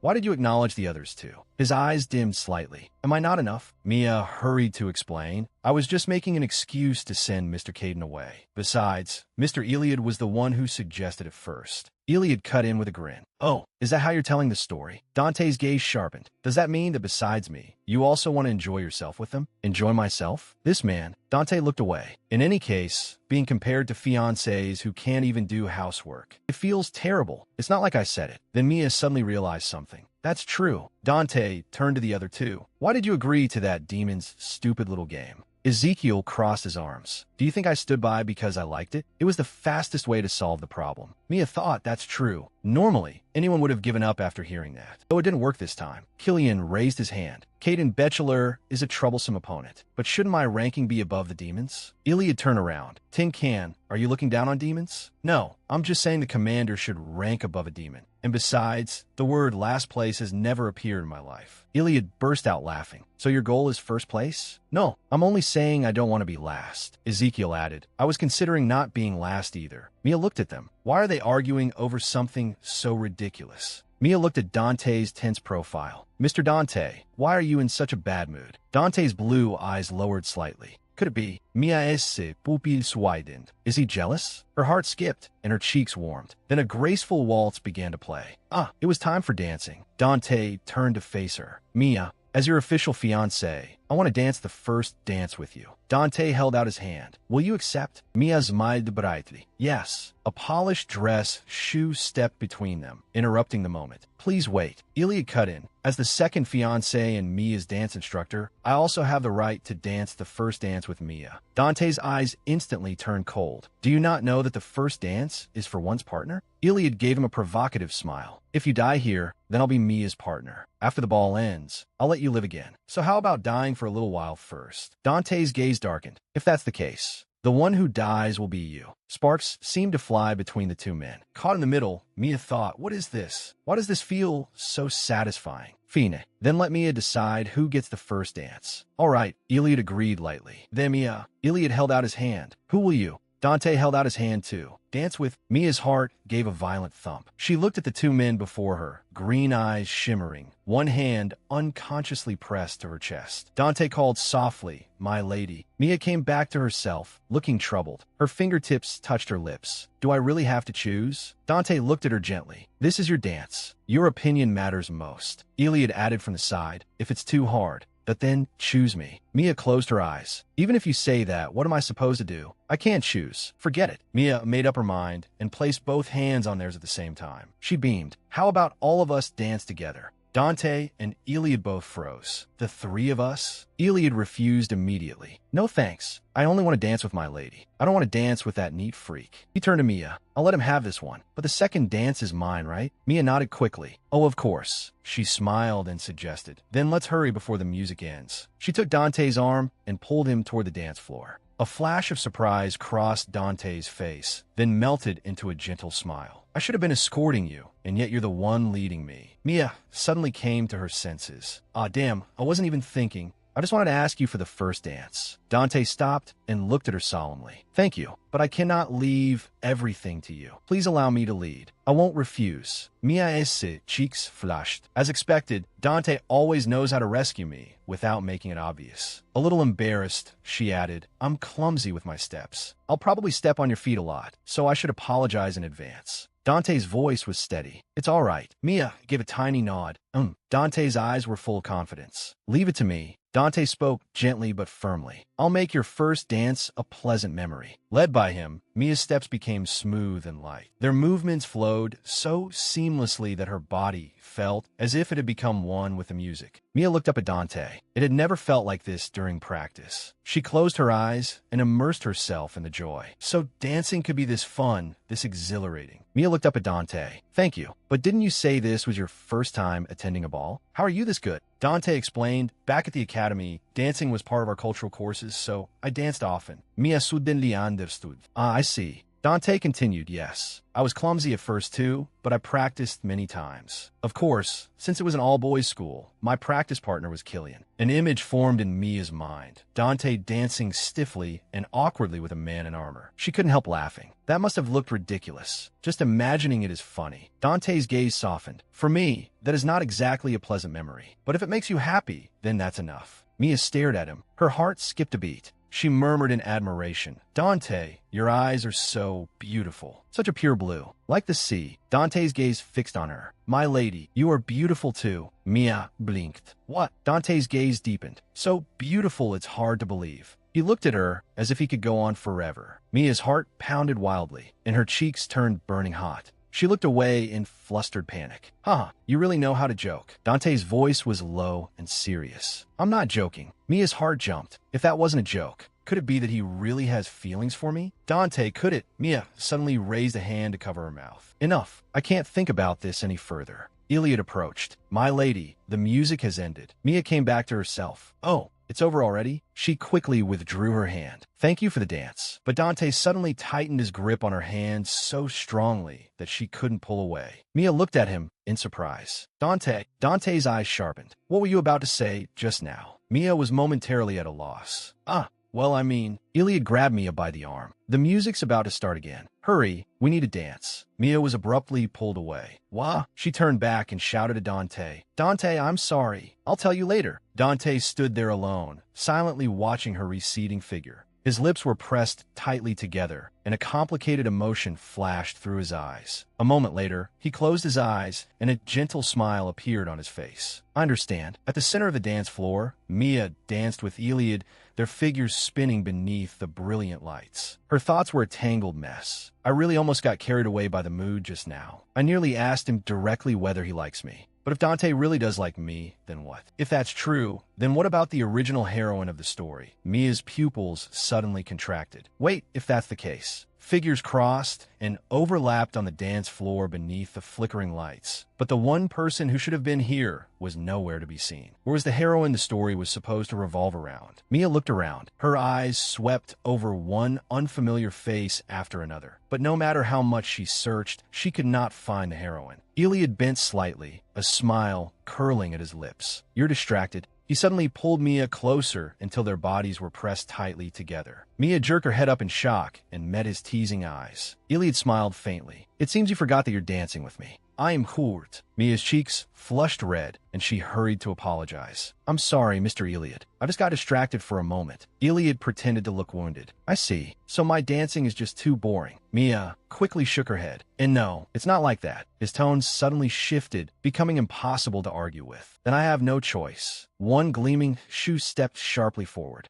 Iliad suddenly exerted force and dipped Mia backward. Her body lost balance in an instant. Wah! He looked down at the startled Mia in his arms, his voice low and playful. Are you focused now? Mia widened her eyes, speechless, her heart pounding like a drum. Her cheeks were burning. Yes, I'm very focused now. Fine, I'll think about that question later. For now, I'll just enjoy this moment. Mia spun around the dance floor with Iliad, her skirt flaring. She also danced with Ezekiel, whose steps were light and quick. She even danced with Killian, whose movements were clumsy but full of laughter. My horse, faster. Mia wiped the sweat from her forehead with the back of her hand and let out a long sigh. Phew, I am exhausted. I'm going to the restroom for a moment. Mia turned and saw Dante talking with several people. He stood tall and was especially striking among the crowd. Outside the gathering stood a blonde girl, silently staring at him for a long time. Mia stood alone in the splendid hall. It's about time to go home. Then a voice suddenly sounded behind her. Hello. Mia turned around. A blonde girl was smiling at her. The girl elegantly lifted her skirt in greeting. I'm Kalka Office of the House of Count Fees. It's a pleasure to meet you. Mia responded a little awkwardly. Ah, hello. I'm Mia Fortuna. A beautiful woman I've never met is talking to me on her own.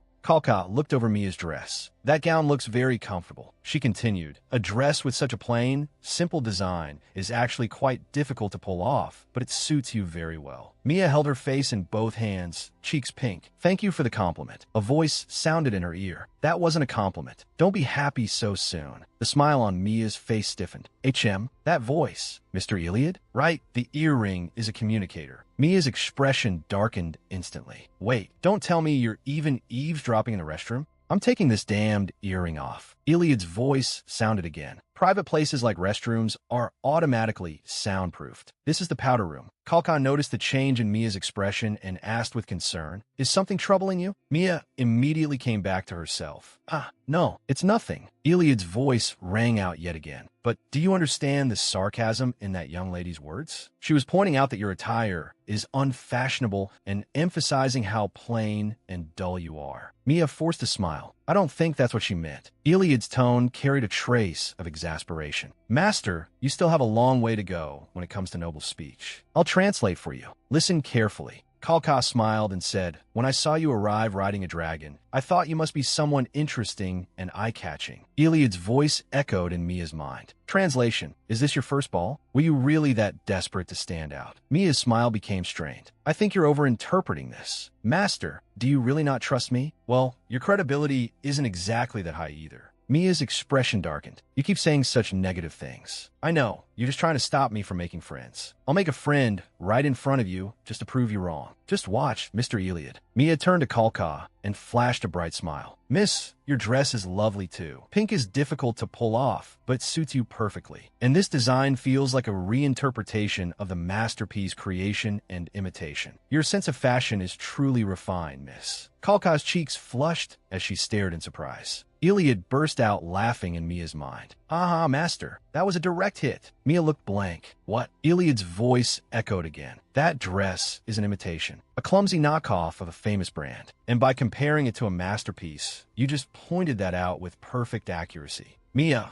hurriedly waved her hands. And no, that's not what I meant at all. But Kalka simply laughed. Miss, your eye is quite sharp as well. By the way, I've never heard the surname Fortuna before. Could you perhaps be a noble from a foreign land? Mia smiled and answered, I'm a commoner. Kalka's smile froze. Then how did a commoner get in here? Mia replied frankly, I came as the guest escort's dance partner. Kalka pressed on. And how did the two of you meet? Mia rested one hand under her chin and let her gaze drift into the distance. Through fate forged by the gods. Gambling is fate. Ghosts are fate too. And ghosts are also gods. Dante's voice protested in her mind. Ghosts. Already told you, I'm not. Kalka glared at Mia. If you don't want to answer, just say so. Do you really think that kind of answer makes sense? Mia insisted, but it's the truth, the complete truth. Kalka gave a cold snort. Fine, sweet yourself. If you keep deceiving people like this, I doubt we'll be seeing you in high society for very long. She turned and left. Mia stood there alone, watching Kalka's retreating back. I got hated by someone I'd only just met. Leaning against the wall, Mia looked at herself in the mirror. Her face looked worn out. I'm suddenly so tired. I should just go home. Then a door quietly opened, and a purple-haired woman peeked out. She walked over to Mia and spoke softly. Hello, miss. Mia looked up. Who are you?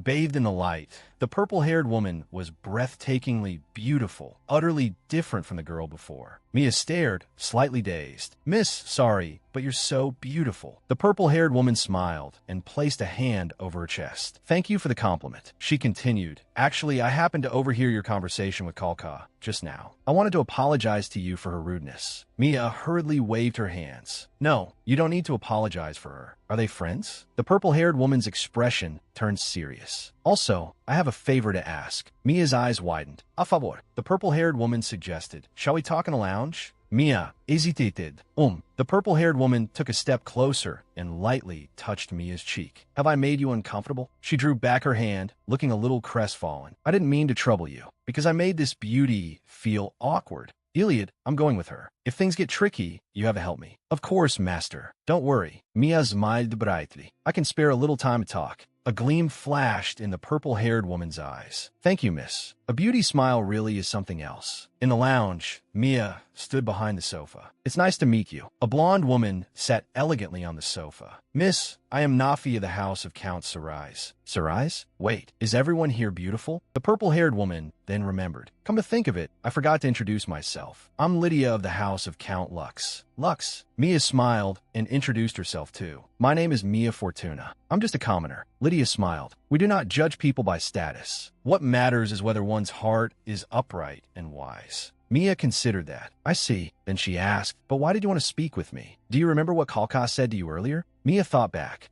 She said my dress looked comfortable. Lydia nodded. That's right. Your response at the time was very unusual in high society. Mia looked confused. I just thank her for the compliment. This dress really is comfortable. Lydia explained. Most people would never say thank you. Anyone could tell Kalka was being sarcastic. Mia et ses pupilles shrank. So that was sarcasm? Master, I'm disappointed you didn't notice. High society is exhausting. It must be hard to be honest with one another here. Lydia looked earnest. That is exactly why we need you. What? Nafi spoke up. The three of us are actually friends. But after entering high society and learning the rules of survival here, we gradually grew apart, especially from Kalka. We want to return to how things used to be, but we don't know how. Lydia took Nafi's hand. If Miss Fortuna could become our friend, perhaps we might be able to reconcile with Kalka too. Mia looked at the hand Lydia extended to her. Could you help us make up a Kalka? Mia looked troubled. I'm afraid I have to refuse. Lydia gripped Mia's arm tightly. Miss, please help us. Only you can help us now. Mia protested emotionally. You saw it yourself just now. She left angry because of me. How could I possibly become friends with her? Lydia quickly tried to explain. Kalka is just shy. No, that can't possibly be called shyness. A voice came from outside the door. Is everyone here? Kalka poked her head in. The moment she saw who was in the room, she froze. Kalka demanded, why are you here? Mia kept smiling. I was invited. Kalka turned to Lydia. Lydia, since when are commoners allowed into places like this? Lydia frowned. Kalka, better than anyone. You know friendship has nothing to do with status. Kalka was momentarily speechless. That. Iliad's voice chimed in. Do you understand what this means? The lady in the pink dress is a commoner too. I see. How do you know that? He classified intelligence. Mia looked straight at Kalka. Miss Kalka, even as a commoner, if I was invited here, then I have every right to attend this banquet. Kalka shot back. But you didn't personally receive an invitation. Mia calmly replied, saying that could offend the guest general who invited me. I'd advise you to be careful. Kalka went pale. I didn't mean it like that. Then a bright laugh rang out. Ha ha ha. All three women were startled. A blonde woman in military uniform stepped inside. Arms crossed, she looked at Mia with interest. How amusing, Mia asked in a trembling voice. Who? Nafi gasped. It's Princess Alexis. The four women immediately curtsied, faces tense. Mia looked up at the princess. Princess Alexis Carlo Eduardi Saldines. She was the youngest child of the royal family, and thanks to her extraordinary holy power and talent, she had earned the title of princess. In the empire, her ceremonial rank was second only to the emperor and the prime minister. I was only thinking about the heroine. I never imagined I'd run into another major character. Princess Alexis spoke gently. Everyone, raise your heads. By the way, aren't royal names a little too long? Alexis Carlo Eduardi Saldines. The princess said to Mia, I was merely passing by and happened to overhear your conversation. Your spirit is remarkable. Mia was flustered. Why you flatter me? Iliad, the princess's reaction is kind of strange. Did I miss something? Answer me. This is a final boss, isn't it? Iliad? What's going on? Why is there no response? Lydia's voice turned serious. Miss, when speaking to royalty, you should state your own name first. Mia jolted in realization. Salvi. I was too nervous. She hurriedly bowed. I'm Mia Fortuna. It's an honor to meet you. The princess looked at her silently for a moment. Then a smile touched her lips. It's a pleasure to meet you, Miss Fortuna. Mia's body stiffened. Igriegagis. The honor is mine as well. Princess Alexis waved a hand. Oh, don't be so stiff. She said casually, I'm not very fond of formalities. I much prefer assets. Mia blinked. Lydia covered her mouth with a smile. You see? Not formalities, but assets. Such clever wordplay. Your Highness's jokes are always so witty. Nafi burst out laughing too. Your Highness, my stomach hurts from laughing. I'm definitely using that one at the next tea party. What is this reaction? It's like employees being forced to laugh at their boss's bad joke. Princess Alexis turned her gaze to Mia. And you? Mia looked blank. Me? Mia pondered for a moment. Do you mean real estate or intellectual property? A true office worker would never panic at a moment like this. The princess's pupils quivered slightly. What? And she burst out laughing. Ha ha, you truly have a talent for jokes. Mia forced out a stiff smile. Thank you. My corporate survival instincts are still sharp. Princess Alexis extended an invitation. 3 days from now, there will be a hunt. Would you be interested in attending? Mia repeated, and why is she suddenly inviting me on a hunt? This feels like a boss inviting you on a weekend mountain climb. Lydia leaned close to Mia's ear. The princess invited you personally. You cannot refuse.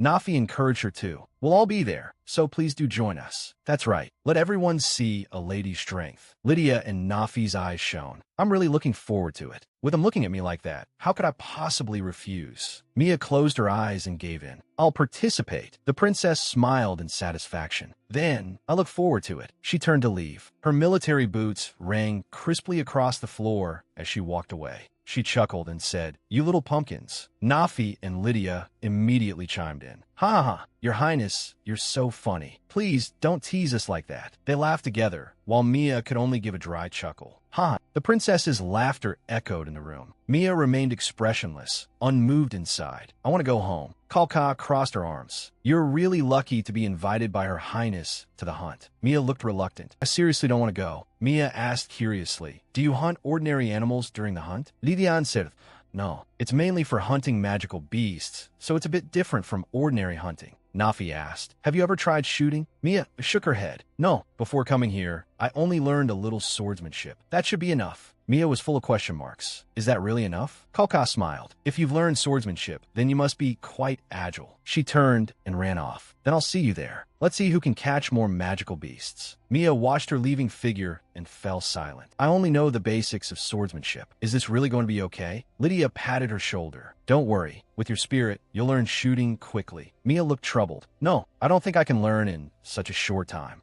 Nafi spoke firmly. Believe in us. We won't let our friend fall into danger. She held out her hand. You'll be with us. For our friendship. Mia's cheeks flushed and her eyes shone. She clenched her fists. Yes, let's do our best together. With both women tightly holding her arms, Mia thought, I don't even know anymore. I'll cross that bridge when I come to it. Mia stood alone in the grand hall, footsteps echoing. Dante approached her. You're late. Did something happen? Mia was just about to explain when Iliad suddenly appeared behind Dante. Master, you've returned. Mia cried out, right? Iliad, I kept calling for you. Why didn't you answer? Iliad adjusted his glasses. I didn't hear anything. It seems the communication was interrupted. May I have the earring for a moment? Mia removed the earring and handed it over. Here. Iliad examined it carefully. The spell I cast on it has disappeared. Did you encounter someone with holy power? For example, Princess Alexis? Dante's eyes sharpened. Mia nodded. Yes, you met Princess Alexis. Iliad returned the earring to her. I'll fix it for you. They say she possesses the strongest holy power in the Empire. Simply being near her is enough to purify objects tied to demons. Dante asked, Master, what did you speak about with the princess? Mia thought back.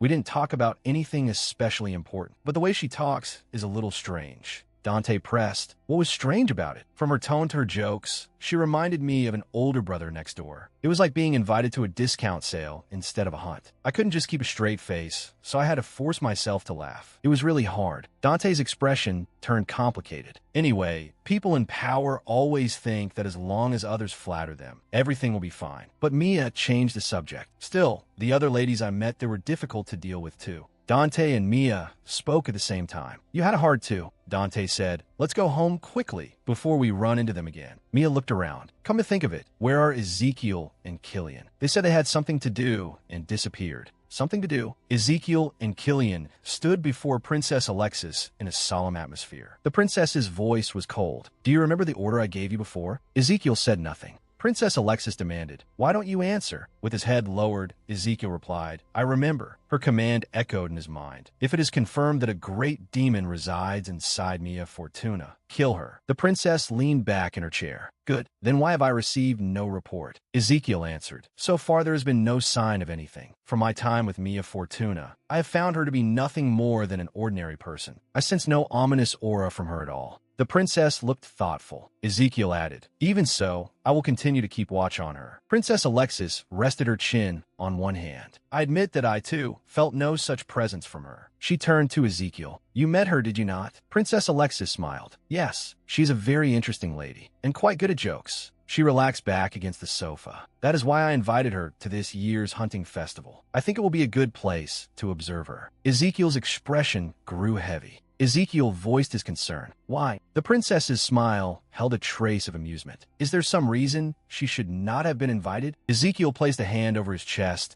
and swore solemnly. "Absolutely not. We will always obey your highness's will." Princess Alexis sat upright like a monarch on a throne. "Good. I hope neither of you lets down your guard." Her gaze deepened. "We must never repeat the mistakes of the past." Beneath the night sky, the mansion shone with lights. Beside the carriage, Mia stretched lazily and sighed contentedly. Having your own carriage is great." Mia stood to one side. "Didn't Mr. Killian say he was going to Toto?" Dante nodded. "Yes, that's what he said. Iliad said he'd use magic to return first. He clocks out at midnight on the dot. He's really punctual." Mia puffed out her cheeks. "If that's the case, then he should have let me leave first." She turned to Ezekiel. "All right, let's go in. Ezekiel, you should come too." Ezekiel did not move. His face was gloomy. Mia noticed something was wrong. "Ezekiel," Dante also asked with concern, "are you feeling unwell?" Mia reached out and gently placed her hand on Ezekiel's forehead. "Do you have a fever?" Ezekiel's pupils shrank sharply. Mia's tone was gentle. "Ezekiel, you look awful. If you feel sick, you have to tell me." Mia's palm rested against Ezekiel's forehead. "It doesn't feel like a fever." Turmoil surged through Ezekiel's heart. Dante's voice echoed in his memory. "If the thing inside her awakens, can you kill her?" Princess Alexis's order was cold and cutting. "We cannot repeat the past." Ezekiel's thoughts became chaotic. "That's right. If it's confirmed that the thing inside that woman is a great demon, then I must obey her highness's command. With my own hands." His hands suddenly clenched, knuckles turning white. Ezekiel abruptly slapped Mia's hand away. "I'm going inside first." He quickly walked off, leaving Mia standing there in a daze. "Is he really that sick?" Dante's voice came from behind her. "My lady," he said with a smile, "before we go in, would you like to take a walk in the garden?" Mia looked surprised. "A walk?" Dante's eyes were gentle. "Yes, the garden is beautiful at night too. If you don't mind, I would like to admire it with you."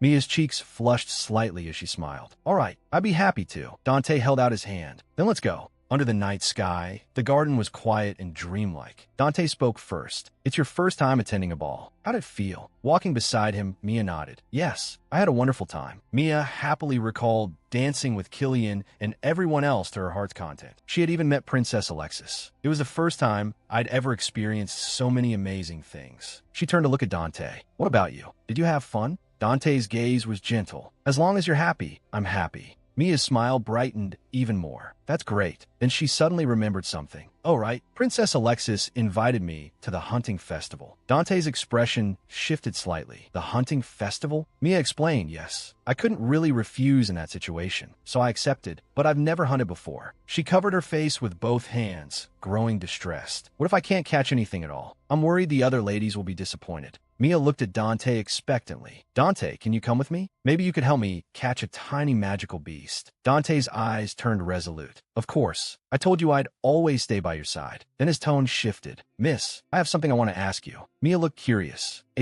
What is it?" Dante's gaze deepened. "After we finished dancing earlier, what did you want to say?" Mia esse cheeks reddened. Well." Her heart began to race. "Dante, could it be?" Dante looked at her encouragingly. "Yes, please go on." Mia's eyes filled with anticipation. "Do you like me?" Dante's expression did not waver in the slightest. "I don't know." Mia's smile froze on her face. "What?" Dante repeated, "I don't know." "You don't know?" Mia esse gazeshuk. Then all those things you've done for me. What do they even mean? Dante answered as calmly as still water. "Because I wanted to do them." Mia's cheeks turned scarlet in an instant, her breathing uneven. Blushing furiously, she raised her voice in protest. "You shouldn't do those things for someone you don't have feelings for. Those are things you only do for someone you like. Otherwise, I'll misunderstand. I'll think you like me." Dante's eyes remained unreadable. "Can you only do those things if you like someone?" Mia nearly jumped. "Of course. Don't tell me you don't even know that, Mr. Dante." Dante fell silent. His gaze drifted into the distance. "I," he said slowly, his voice carrying no warmth at all. I'm not sure about my own feelings either. Mia's pupils widened slightly. Then suddenly, she remembered how the original story had described his past. Dante Van Dyck, a child sent to the battlefield from a very young age. In such a harsh and desolate environment, he had almost no chance to share his feelings with anyone. Since coming here, he had encountered many unfamiliar emotions. Perhaps that was what confused him. Mia's eyes softened. She spoke gently. I'm sorry. I think I pushed you too hard. It's okay if you don't know. Honestly, I'm not very good at this kind of thing either. Let's just stay as we are and keep getting along like this. A bright smile bloomed across Mia's face. She looked up at him. Dante gazed back at her with deep, unreadable eyes. He broke the silence. Master, it's late. We should go back inside. Mia's smile faltered slightly. She watched him turn away, his back somehow looking lonely beneath the stars. Dante's expression was complicated. A faint bead of sweat slid down from his temple. The next day, Mia sat at the lavish dining table, resting her chin on one hand. The hunting festival. Mr. Dante said he'd help me catch magical beasts, but I should at least learn the basics of shooting. She hesitated, but having Mr. Dante teach me, after what happened yesterday, that's way too awkward. In that case, Mia went to find Ezekiel. Ezekiel, I have something I want to ask you. Ezekiel turned around, looking annoyed. You again? Mia stepped closer. Yep, me again. What are you doing here? Ezekiel pointed at the pile of dirt behind him. I'm using my failed pastries as fertilizer. An environmentally conscious chef. Folding his arms, he said, so, what is it? Mia looked determined. I've decided to participate in the Royal Hunting Festival, so I want to learn how to shoot. Ezekiel looked her up and down and snorted. I'm not good at physical things. If it's shooting, the commander would know more. Mia looked troubled. Mr. Dante seems really busy. And besides, the commander, he's always cleaning. I don't want to trouble him anymore. Pushing the fertilizer cart, Ezekiel said, I'm busy too, you know? I have to cook. Looking disdainful, Ezekiel added, then go find the other one who's good at physical labor. Mia followed the direction of his finger. Killian was playing with a little red dragon. Go on, Toto. Killian flung a wooden stick with all his strength. The little dragon cried out excitedly, and the stick cut through the air into the distance. The dragon turned into a streak of red light and shot after it. Killian stood on the lawn beside the pool with his hands on his hips, quietly waiting. Mia looked at Killian's back. Killian is a swordsmanship master. Can he use guns too? Ezekiel explained, at the military academy, mastering the basics of all weapons is standard. Mia thought it over. Then maybe I should ask Killian. Waving her hand, Mia ran over to the knight. Killian, turn around. Master? He asked through his helmet. How may I serve you? Mia spoke a little awkwardly. Could you teach me how to shoot? I heard you're going to participate in the hunting festival. Did Mr. Dante tell him? Mia wondered. That's right, but I've never even fired a gun before. Killian's voice came from behind the helmet. Very well, I'll teach you. Mia's eyes lit up instantly. Thank you. Since it's shooting, I guess we should start with how to hold a gun. She playfully made a finger gun gesture. No, first, running. Mia's smile froze on her face, sweat already soaking her forehead. Why? Why is it this again? She panted for breath. The knight's voice brooked no argument. Using a gun requires considerable strength. Master, your stamina is too poor. We must improve that first. Mia panted and muttered under her breath. This is way too sudden. I'm dying. He heard her. A swordsmanship master's hearing really did live up to its reputation. Killian's voice came from behind the helmet. Your breathing is uneven. Don't talk. Focus on running. Mia let out a wail and forced her legs to keep moving. Finally, she stopped, drenched with sweat and barely able to stay upright. Killian, I am done running. Well done. You may rest for a moment. Mia collapsed onto the grass. I can't run anymore. I'd rather die. Killian looked at her. Knowing your limits is important. If you ignore them, you'll end up like me. Mia looked up. Like you? Killian pointed at his armor. Like this. I have to wear this armor for the rest of my life. Mia frowned. Didn't you say this was a divine artifact that suppresses your powers? What's really going on? The knight fell silent for a moment. The look beneath his helmet was dark and unreadable. Master, have you heard of mana overload? Mia nodded. I have. It's the side effect of power users overusing their abilities. Killian's voice came from behind the helmet. That's right.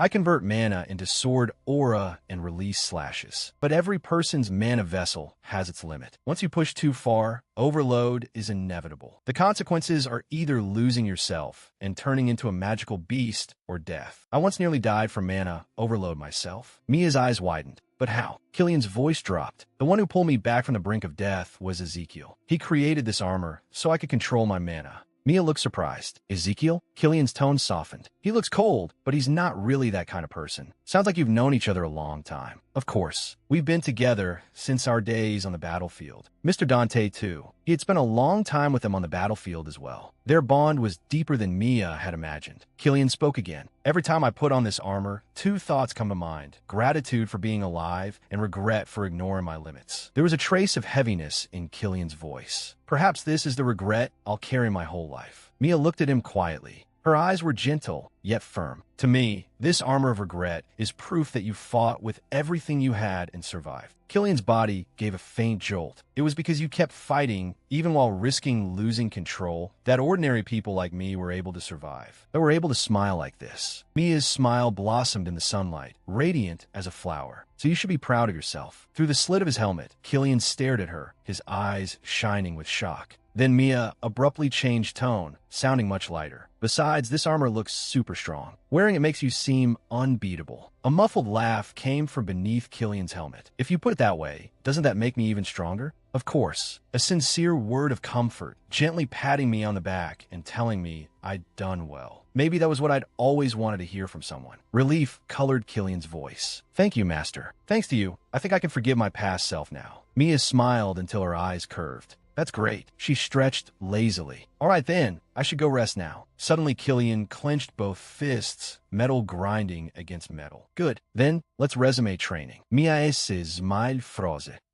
Killian's voice allowed no room for objection. There isn't much time left before the hunting festival. We'll increase the intensity a bit more. Mia's legs went weak. But my legs are still shaking. Killian answered calmly. Then this is the perfect time to build muscle. The knight extended a metal-gloved hand as if to seize Mia by the shoulder. Why does that sound like a fitness coach saying warm up first? 100 squats. I will make sure you achieve excellent results at the hunting festival. Mia went pale. And no, I don't need excellent results. Her soul screamed as it fled into the distance. The teacup balanced on Mia's head trembled along with her body. How much longer do I have to keep training? She was holding 10-kilogram Toto in her arms, her legs trembling nonstop. Killian's voice rang out. Just 10 more minutes. Mia cried out in despair. A moment ago, you said just 5 more minutes. Killian replied without a ripple of emotion. This time I mean it. It's too hard. Please, let me at least have a drink of water. Killian nodded. Understood. I'll go get some water. Rest for a moment. Mia looked as if she had been pardoned from death. Okay. Killian turned to leave when a voice suddenly called out, Killian. He stopped. Another person stood beside his metal boots. Ezekiel stood there with his arms crossed, his expression serious. Why did you tell someone else about mana overload? Killian sounded surprised. You heard that from all the way over there? There was a hint of pride in Ezekiel's tone. Who do you think the master of the magic tower is? The knight said nothing. Killian's voice was low. I don't know either. It's just, when I'm with Master, I feel at ease. Before I knew it, I told her the truth. Ezekiel looked straight at Killian. I'm afraid I won't be able to follow Her Highness's order. Ezekiel sighed. I knew it. You never had much guard up around her to begin with. Killian countered, aren't you the same? Ezekiel fell silent for a moment. Killian's voice came from under the helmet. I understand Her Highness's concerns, but if that means killing her because of it, I think we've gone too far. Ezekiel replied softly, I know. He looked at Mia in the distance, his expression complicated. Meanwhile, Mia was holding Toto amid the blooming flowers, murmuring softly, Toto, why are you such a chubby little thing? I need some time to sort out my thoughts too. Leaning against the doorframe, Mia let out a long breath. It's finally over. Her whole body felt limp, and her legs kept shaking. I need to get inside and rest. A figure blocked her way. Mississippi Mia jerked her head up. Dante? Dante wore a gentle smile. His blue eyes were full of approval. You've worked hard. Mia took the towel Dante handed her. Thank you. Smiling, Dante suggested, I've prepared some tea that helps with recovery. Would you like to go to the sitting room and have some together? Mia immediately waved both hands. No. I need to go rest in my room for a bit. She turned as if to slip away. Then I'll head up first. Dante silently watched her retreating back. He called softly. Mississippi Mia stopped and looked back. Dante's gaze sharpened. Why didn't you come to me for training? Mia looked blank. Training for what? Dante answered evenly. I'm talking about training for the hunting festival. He tilted his chin slightly. Did you not know? My marksmanship is better than Killian's. Mia's eyes darted away. Well, how was she supposed to explain that it was because of what happened yesterday? It was too awkward. Mia waved her hands in a panic. I'm too clumsy. It definitely wouldn't be easy to teach me. Even she didn't know what she was saying. I'll work on my stamina and practice hard. Once I'm more used to using a gun, then I'll come to you. As soon as she finished speaking, Mia turned and ran. I'll be going now. Dante reached out a hand as if to stop her. Mississippi. He watched the direction Mia had fled, his hand still suspended in midair. A trace of disappointment flashed through his blue eyes. Leaning against the door, Mia's heart pounded and her cheeks burned. What do I do? Just seeing his face now is enough to make me die of embarrassment. That humiliating scene from yesterday kept replaying in her mind. Do you like me? I asked if he liked me. Standing in the hallway, Mia's cheeks reddened. Her gaze drifted. This isn't going to get better. Time will solve everything. She took a deep breath and forced herself to calm down. Mia fortuna, stay calm. But after several days passed, my composure still hadn't returned. I started avoiding Dante. Dante walked over carrying a tea tray. Miss, it's time for tea. He looked at the empty sofa. Miss, Dante had just begun to speak when Mia rushed past on a bicycle. I'm going to buy groceries. I'll go by myself. And so she kept avoiding him. Later, Dante took cleaning supplies and headed toward Mia's room. I'll clean your room. From the crack in the door, Mia forced out a stiff smile. I'll clean it myself for now. She just kept avoiding him like that. At last, the day of the hunting festival arrived. The sun was bright, and the tents stood in neat rows. Mia stood amid the crowd, gripping the hem of her clothes tightly. Oh no, my heart still won't calm down.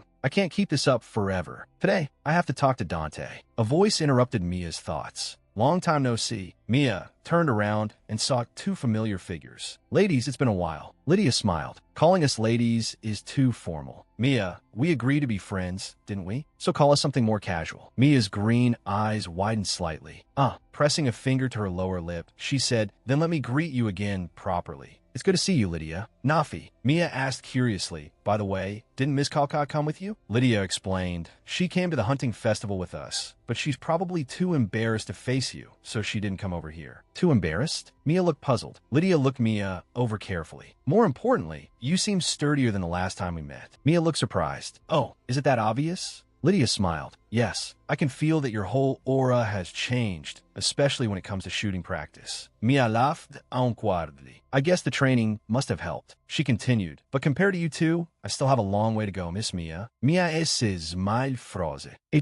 Miss Mia. She slowly turned her head and saw Dante standing there, tall and straight, his holster strapped in place, his white shirt outlining a perfect frame. It's Dante. He looks so handsome. Mia's heart skipped a beat. Dante gently placed a hand on Mia's forehead. Your face is very red. Are you all right? Mia's cheeks instantly turned burning hot, and her pupils shrank in shock. What is this all of a sudden? Lydia looked at them. You two really look perfect together. Mia snapped back to herself. All right, we're engaged. I don't have a fever. That's good, then. Lydia turned to Dante. Did you know? Mia was the star of the founding day celebration. Mia looked blank.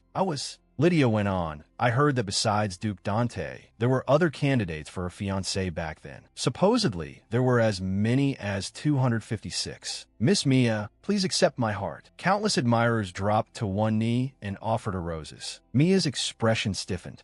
That's amazing. Mia, where did the number 256 even come from? Dante turned to Lydia and Nafi. Ladies, there's something I would like to say to her in private. Could you give us a little space? Of course, Your Grace. Lydia and Nafi turned to leave. Then you two have a good talk. Wait, no, not now, not yet. Mia and Dante exchanged awkward looks. The atmosphere froze. Dante broke the silence. It's been a while. Mississippi Mia's eyes shifted away. What do you mean it's been a while? Ever since the founding day celebration, you've been avoiding me. Why? Mia's cheeks reddened, her gaze flustered.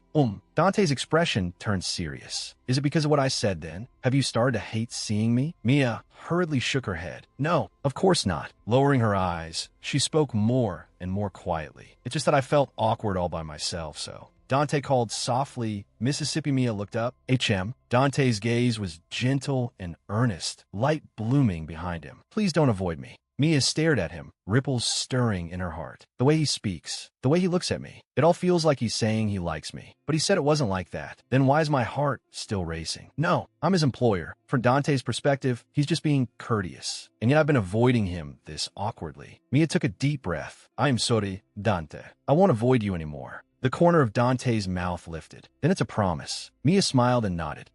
It's a promise. Dante's expression turned serious. Master, I have something I want to give you. He took a sparkling object from his coat, a delicate keychain set with a purple crystal. Mia asked curiously, "What's this?" Dante handed it to her. "It's a location tracker." Mia accepted it, confusion all over her face. "Why are you giving this to me?" Dante explained, "The hunting grounds are safe, but it's better to be cautious. If it detects any abnormal mana fluctuations, it will send me a signal. I'll come immediately." A reassured smile spread across Mia's face. "Hearing you say that puts my mind at ease." Killian and Ezekiel walked over. "Master, we've arrived." Mia is my instant di frase. "Killian, what are you holding? That's clearly a skull, and you're calling it a helmet?" Killian raised the object in his hand, a real ram skull. "Master, this is your helmet." Killian's voice came through the visor. "Yes, not only is it perfectly shaped, it's also extremely practical. Since this is your first time participating in a hunting competition, I wanted to give you a special gift." Mia's face went stiff, cold sweat trickling down. "It certainly is special." Killian continued introducing it. "The magical beasts you catch can be hung directly from these horns." He urged her enthusiastically, "Master, try it on." As he spoke, he moved to place the skull on Mia's head. Mia's body suddenly sank. The weight of the skull made her sway unsteadily. Killian sounded confused. "Is it heavy? You've trained for so long. I thought you'd be able to wear it easily." Mia forced a smile. "I can't wear this. Why don't we leave it at home as decoration instead?" Killian sounded a little disappointed. "All right." Mia immediately pressed her hands together, smiling brightly. "Thank you for the thought. I'll treasure it properly as a decoration." Killian looked deeply moved. "Master." Ezekiel watched the whole thing expressionlessly. Silently, Ezekiel held something out. "Take this." Mia accepted a brass monocle. "What's this?" Ezekiel urged. "Put on and try it." Mia raised the monocle to her eye. The lens gave off a soft humming sound.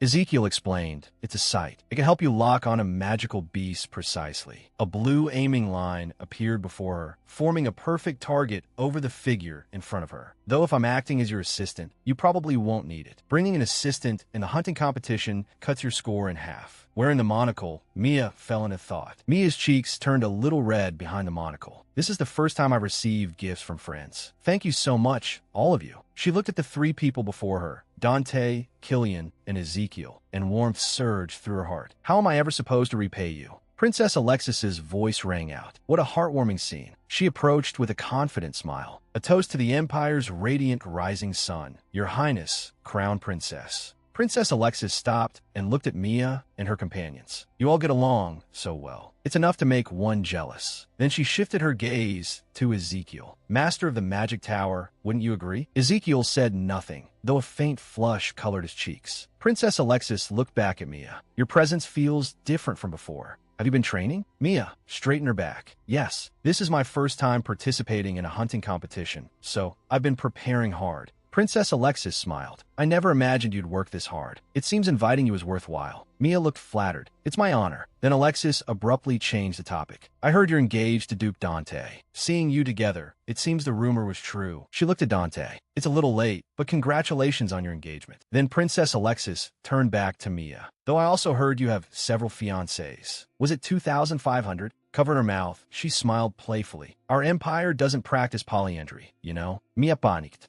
That is a completely baseless rumor, and the number was exaggerated by 10 times. Princess Alexis burst into laughter. "I'm joking. Of course that can't be true." When the laughter faded, her eyes sharpened. "But I never imagined Duke Dante would really become engaged. That was an unexpected development, wasn't it?" A cold glint flashed through her violet eyes. Light flowed within Dante's eyes in return. Princess Alexis clapped her hands suddenly. "Oh, right. You were the champion last year, weren't you? I don't intend to lose this year. You'd better be prepared." Princess Alexis laughed loudly. "Because I know I'm going to win." Mia and Dante watched her expressionlessly. She really wished someone would take away Alexis's terrible joke collection. Dante called softly, "Master." His voice was low. Actually, Ezekiel interrupted him. "It looks like the hunt is about to begin. Let's go." Mia turned. "Dante, let's walk together. We could talk later." She hurried after the others, leaving Dante standing there alone. Mia turned away with a hunting rifle on her back, sunlight spilling over her brown hair. Dante stared at her back, his expression complicated. Then he stepped forward. "Master." Dante's voice was firm. "I have something to tell you." Mia stopped and turned back in confusion, her green eyes widening.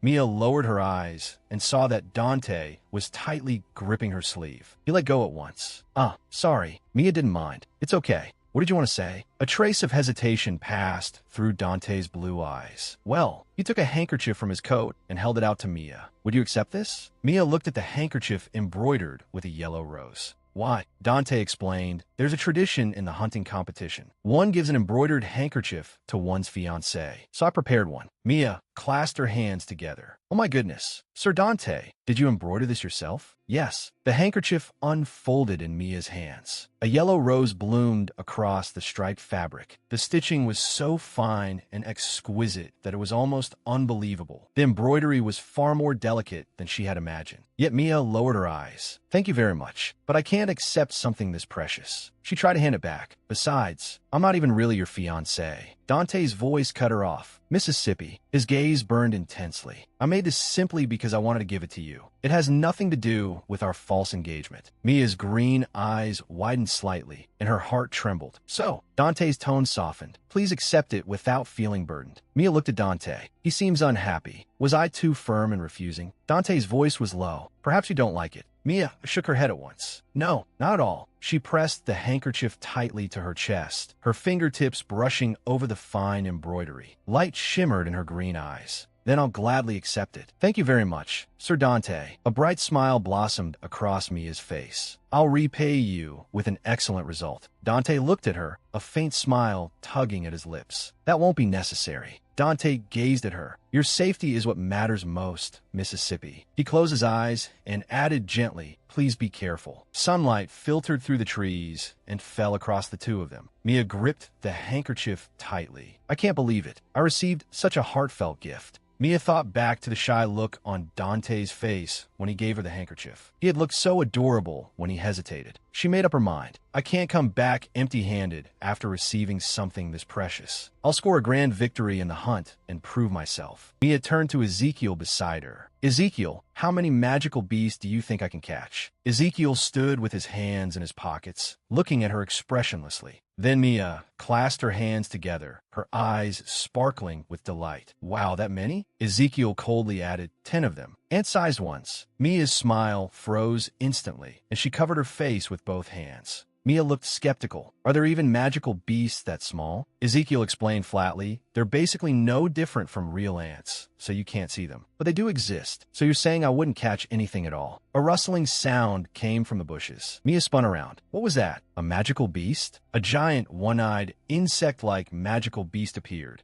Rodindia. Ezekiel looked up at the huge magical beast and said evenly, something like that. You should probably be able to catch. Mia and Ezekiel both froze, staring in horror at the scene before them. What just happened? Mia's pupils contracted sharply. Something had crushed that magical beast. Ezekiel's mouth fell open in shock. That's a magical beast from Asmo Valley. He stared in disbelief. Why is a beast that only appears from high-grade portals here? Mia asked in fear. A high-grade portal? In the sky, a huge red magic circle spread open, radiating an ominous light. Mia gripped her rifle tightly, trembling all over. Looking up at the sky, her pupils shrank in fear. That's a portal. A portal! She screamed at the top of her lungs. Everyone, get out of the forest. Before the words had fully left her mouth, a gigantic magical beast burst out of the portal. The beast let out a shrill screech. Ezekiel cursed under his breath. Damn it. He turned to Mia, his expression deadly serious. Listen carefully, Mia Fortuna. I'm sending you to the safe zone right now. Mia stared at him in shock. What about you? Don't worry about me. Just go. Ezekiel stretched out his hand, and a golden magic circle appeared in his palm. How can I just leave you behind? The same golden ring of light flared beneath Mia's feet. Ezekiel shouted anxiously. I said, don't worry about me. Mia cried out in panic, no. Ezekiel, I can't leave by myself. The golden magic circle spread fully beneath her feet, but the light swallowed nothing. Ezekiel turned back in shock. The magic failed?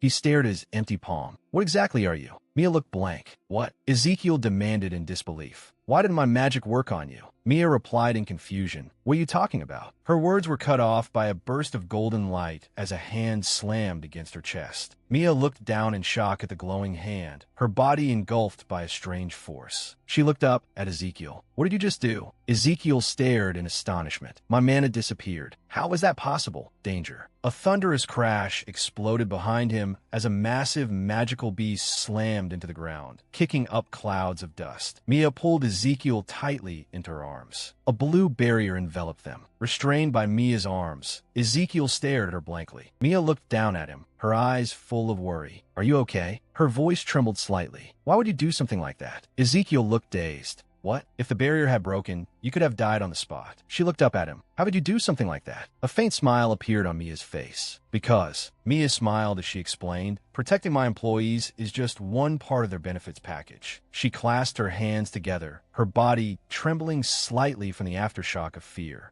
Ezekiel's pupils tightened. "What?" He looked at Mia's trembling body. "She's clearly shaking, and yet she says she wants to protect me. Human instinct. Isn't it supposed to put saving your own life first?" Everyone I met on the battlefield was like that, on the edge between life and death. They had no room to worry about anyone else. And yet someone with no powers at all was willing to gamble her life to protect another person. The barrier dispersed. Rain began to patter down softly. Mia and Ezekiel looked at each other in the rain, the atmosphere heavy. The magical beast let out a furious roar. The barrier shattered violently into countless points of light. The beast's huge body crashed down, its shadow swallowing everything. Mia shoved Ezekiel away and used her own body to shield him. "No, there you go again. Dante." Ezekiel was knocked to the ground. He looked up. He saw only Mia about to be struck by the beast's massive claw. Dante dropped to one knee, lowering the muzzle of his gun slightly. "I'm sorry, Master. I came late." Mia's cheeks flushed, her eyes shining. "Dante," Killian rushed over. "Master, are you all right?" Mia quickly answered, "I'm fine." Killian, Dante turned to Ezekiel. "Tower Master, why didn't you move Master to the safe zone?"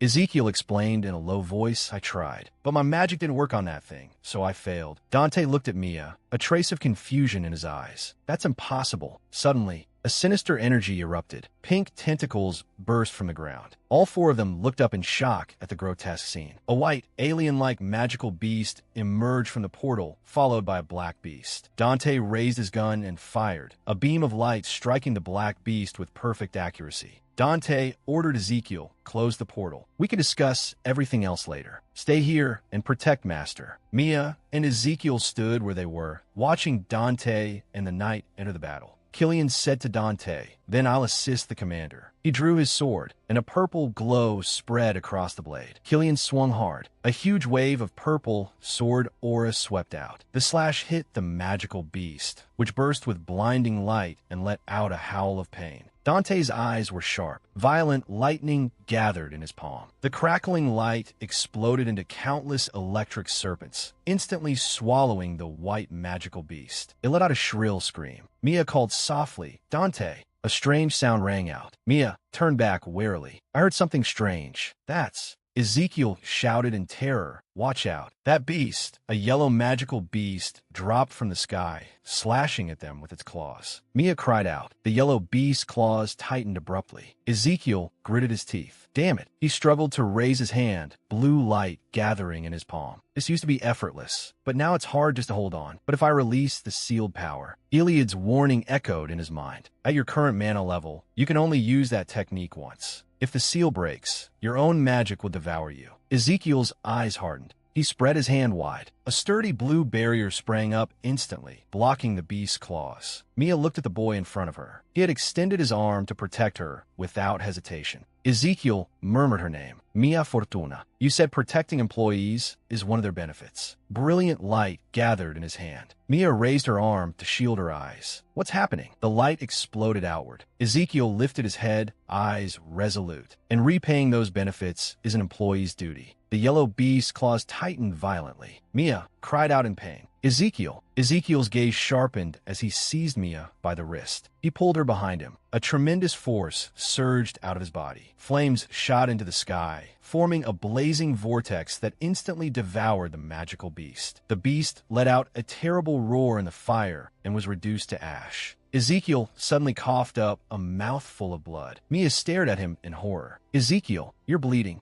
How could this? He collapsed weakly into her arms, blood at the corner of his mouth and sweat soaking his bangs. Then Ezekiel's eyes snapped open, golden fire blazing in his pupils. A violent purple energy burst from his body, tearing apart everything around him. Mia screamed in terror. No, Ezekiel, someone help. If only I had power. please. Mia squeezed her eyes shut and cried out in despair. A brilliant golden light erupted from her chest. When the light faded, he looked down at Mia, confusion in his eyes. What on earth is? Mia dropped to her knees weakly. Ezekiel softly spoke her name. Mia. Fortuna. The necklace on her chest gave off a faint glow, as if answering his call. A grand manor stood in silence. Sunlight poured over the courtyard. A voice echoed through the empty room. It's been a while already. Why isn't she awake yet? Mia lay quietly on the bed, breathing steadily. She only fainted. If she rests a little more, she'll be fine. Ezekiel looked at Iliad beside him. Can I trust you? A smile curled at Iliad's lips. You really are suspicious. While I'm playing doctor, I never lie. Mia's fingers twitched slightly. She let out a soft sound. Ezekiel immediately bent down. You're awake. Mia slowly opened her eyes, her gaze focusing on his face. Ease. She suddenly sat up. Ezekiel, are you okay? You were coughing up blood. Ezekiel held her by the shoulders. I'm Fina. Calm down. His voice was gentle. I'll explain everything. For now, lie back down. Mia hesitated, but then a silver-haired man stepped up to the bed, his voice steady. Ezekiel is right. The silver-haired man spoke softly. It's best for you to rest for now. Mia looked at him. Who are you? He was a handsome man she had never seen before. Mia sat up in bed while the silver-haired man stood at her bedside. Master, did the shock of fainting make you forget me? The moment he called her master, Mia pointed at him. Don't tell me. You're Killian? Killian pressed a hand to his chest. Ah, so you do remember. A flush rose to his face. No way. That suit of armor was hiding a national treasure like this? Noticing her odd reaction, Ezekiel asked, What's wrong? Are you hurt somewhere? Killian looked at her anxiously. Master, if anything hurts, please tell me everything.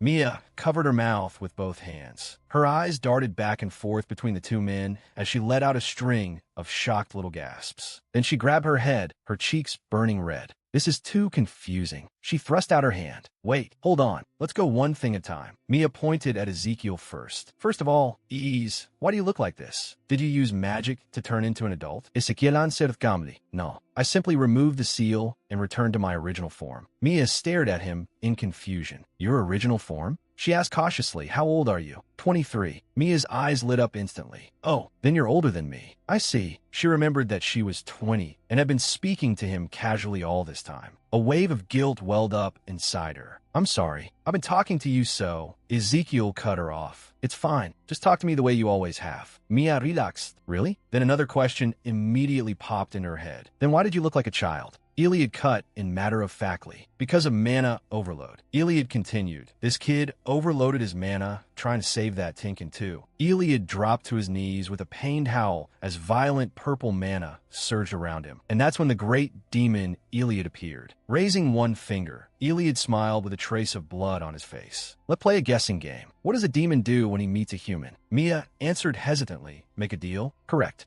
That day, I made a deal with the boy. Iliad raised a finger, looking smug. I granted his wish, and in exchange, he would help me remain in the human world. That's how this child obtained magic that turned back time, returning to a period when his mana was stable. Mia pressed on. Then what do you gain by staying in the human world? Iliad hummed. As for that, Iliad gave her a playful wink. Entertainment. Mia looked blank. That's it. Pointing at her, Iliad grinned like a child. You're lying, aren't you? If you don't believe me, then sign a contract with me. Mia refused at once. No way. Iliad pretended to be hurt. Ah, even prickly, Master is charming. Anyway, your twisted mana has stabilized now. Iliad's eyes sharpened. What exactly did you do? Ezekiel looked puzzled. I don't know. He tilted his head slightly. By the time I woke up, everything had already stabilized. Iliad narrowed his eyes thoughtfully. Is that so? Sitting on the bed, Mia looked uncertainly from one person to another, saying nothing. Then she turned to Killian. And you don't know why it stabilized either? Killian shook his head. No, I don't know either. At the time, I was fighting magical beasts. Then cracks suddenly appeared in my helmet. They spread rapidly before it shattered completely. It seemed the helmet lost its power along with Ezekiel's mana rampage. After the helmet broke, a terrible pain I hadn't felt in a long time swept through me. Just when I thought I was about to die, a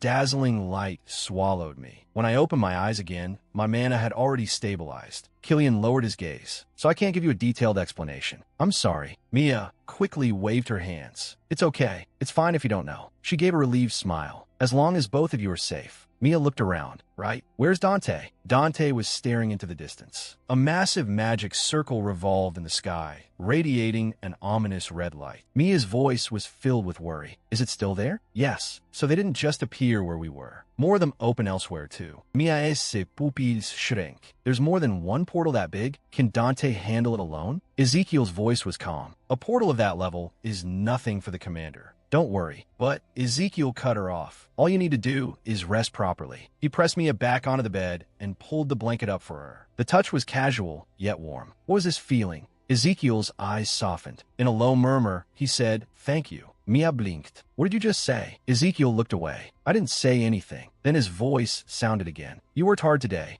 Mia's cheeks reddened. "Why you? You called me by my name just now." Ezekiel turned to leave. "Get some more sleep. I'm going." Iliad waved. "Bye, Master." Killian also said goodbye. "Get some rest." "Master." Mia lay on the bed, staring blankly. Did the sun rise in the west today? Outside the room, Iliad called out to Ezekiel. "Hey, kid." His eyes were sharp. "Do you really not know why the man is stabilized?" Ezekiel said nothing. His gaze turned cold. "Answering every question you ask was never part of our contract." Iliad adjusted his glasses. "So even if you do know, you won't tell me." He shrugged. "Fine. The contract is still in effect after all." Iliad turned and left, his back disappearing at the end of the corridor. "I look forward to working with you." Killian looked at Ezekiel. "What did you mean by that? Do you know why the man is stabilized?" Ezekiel's gaze drifted into the distance. "I'm not sure, but I suspect it has something to do with Mia." "Fortuna." Killian's eyes narrowed slightly. "It has something to do with Master?" Ezekiel recalled the peak of the mana rampage. At that moment, a huge light poured from Mia's necklace. The light swallowed everything. And when I came to, the rampage had miraculously stopped. Mia had been leaning quietly against Ezekiel's shoulder, unconscious. Unless one makes a contract with a demon, mana overload cannot be stopped. Unless it was the Philosopher's Stone, said to hold the power of a god. Killian's expression turned grave. "You think that was the Philosopher's Stone?" Ezekiel shook his head. "I'm not sure, but I believe she possesses power equal to it. That stone acts according to Mia's will." Killian's gaze fell on Mia. "If that's the case, then we owe Master an immeasurable debt." Clenching his fist, Killian said, "From now on, there's only one thing I need to do. No matter what happens, I will protect Master." Ezekiel's eyes were resolute. "Exactly. I, too, want to spend my life repaying this kindness." Mia sat alone on the sofa, her head drooping little by little as she fell asleep. Dante pushed the door open. The sound of his footsteps woke her. Mia jerked her head up. "Dante, you're back." Dante called softly, "Master." Fatigue and fragility showed in his blue eyes. Mia rubbed her eyes. "Dante." She looked up at him. "Did you just get back?" "You were late. I was worried." Their gazes met in midair. Mia saw the exhaustion in his eyes. "You look really tired. Go back to your room and rest." Dante pulled Mia in his arms. Her mind went blank. His voice rang out again, filled with suppressed emotion. "I was so worried, Master." Blue flowers bloomed out of nowhere around them, gently wrapping the two of them together. "What is this?" Mia's cheek was pressed against Dante's chest, feeling his warmth and heartbeat. Her green eyes were full of confusion and shyness. Her voice carried a trace of panic. "Mr. Dante, what's wrong? Are you okay?" Dante buried his face in the crook of her neck, his voice low. "I'm fine. I was just worried about you. I only wanted to see your face before leaving." Mia's eyes softened. "I'm okay, Mr. Dante. You look much more worn out. Please go in and rest." She gently pushed at him, but Dante didn't budge. Instead, he tightened his arms around her, his voice carrying a hint of pleading. Just for a moment, light bloomed around him, gentle energy flowing. No matter how strong a person was, facing a situation like that alone could never be easy. Mia recalled Dante's words. "I'm sure, because I want to rest." He had once said that. This man couldn't even have a moment of peace. Mia's gaze turned firm. She raised a hand and gently placed it on Dante's back. "This is the only thing I can do for him right now." She closed her eyes, embraced him, and comforted him herself. "You did well, Mr. Dante." Dante's blue eyes flew open, surprise reflected in them. The light faded, and the two of them stood before the sofa. Dante looked down at her, while Mia's hand still rested on his shoulder. Dante stared at Mia. An indescribable feeling began to grow inside him. It was the same back then. A tide of memory came rushing back. 8-year-old Dante Vandyck sat alone on a bench, a spear standing beside him. Killian approached, with Ezekiel following behind. Hey, we're classmates, so let's not be strangers, okay? Killian held out his hand. Nice to meet you. Ezekiel leaned back, lazily with his hands behind his head. I am Ezekiel Kvintev. He's Killian Bekino. Dante only looked at them quietly. I am Dante.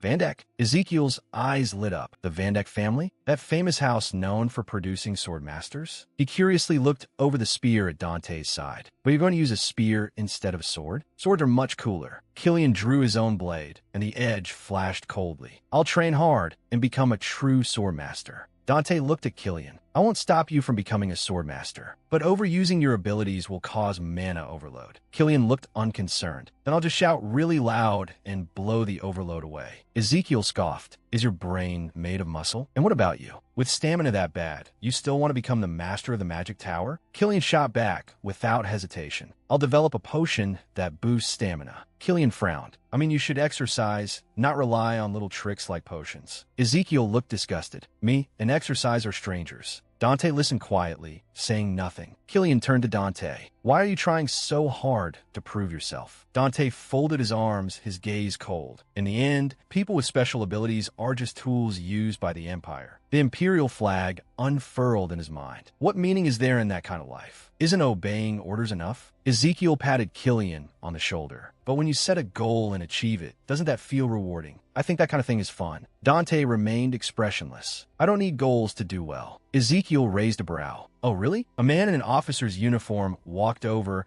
and placed a hand on Dante's shoulder, as expected of the top cadet in our unit. Very impressive. He looked at Dante. But even when you say something's boring, your face still looks bored. Dante replied, because it's true. The officer pressed further. But there must be one or two things you find interesting, right? Dante thought for a moment. The only thing I find interesting is cleaning. Ezekiel and Killian both looked stunned. You think cleaning is fun? Ezekiel wrinkled his nose. Seeing things become clean feels good. He leaned back. Cleaning is the most annoying thing in the world to me. You're strange. The officer's gentle voice rang out. There's nothing strange about that. Just as some people like swords and some like magic. He smiled at Dante. It's only natural that you enjoy cleaning, young master. You can like it as much as you want. A flicker of light passed through Dante's eyes. His cheeks faintly reddened. His heart skipped a beat. An indescribable emotion quietly began to swell inside him. Ezekiel asked, but instructor, why do you speak to us so politely? In the military, status shouldn't matter, right? The officer's gaze was gentle but firm. Putting status aside, everyone has the right to be respected. He smiled faintly. That's something my wife always used to say.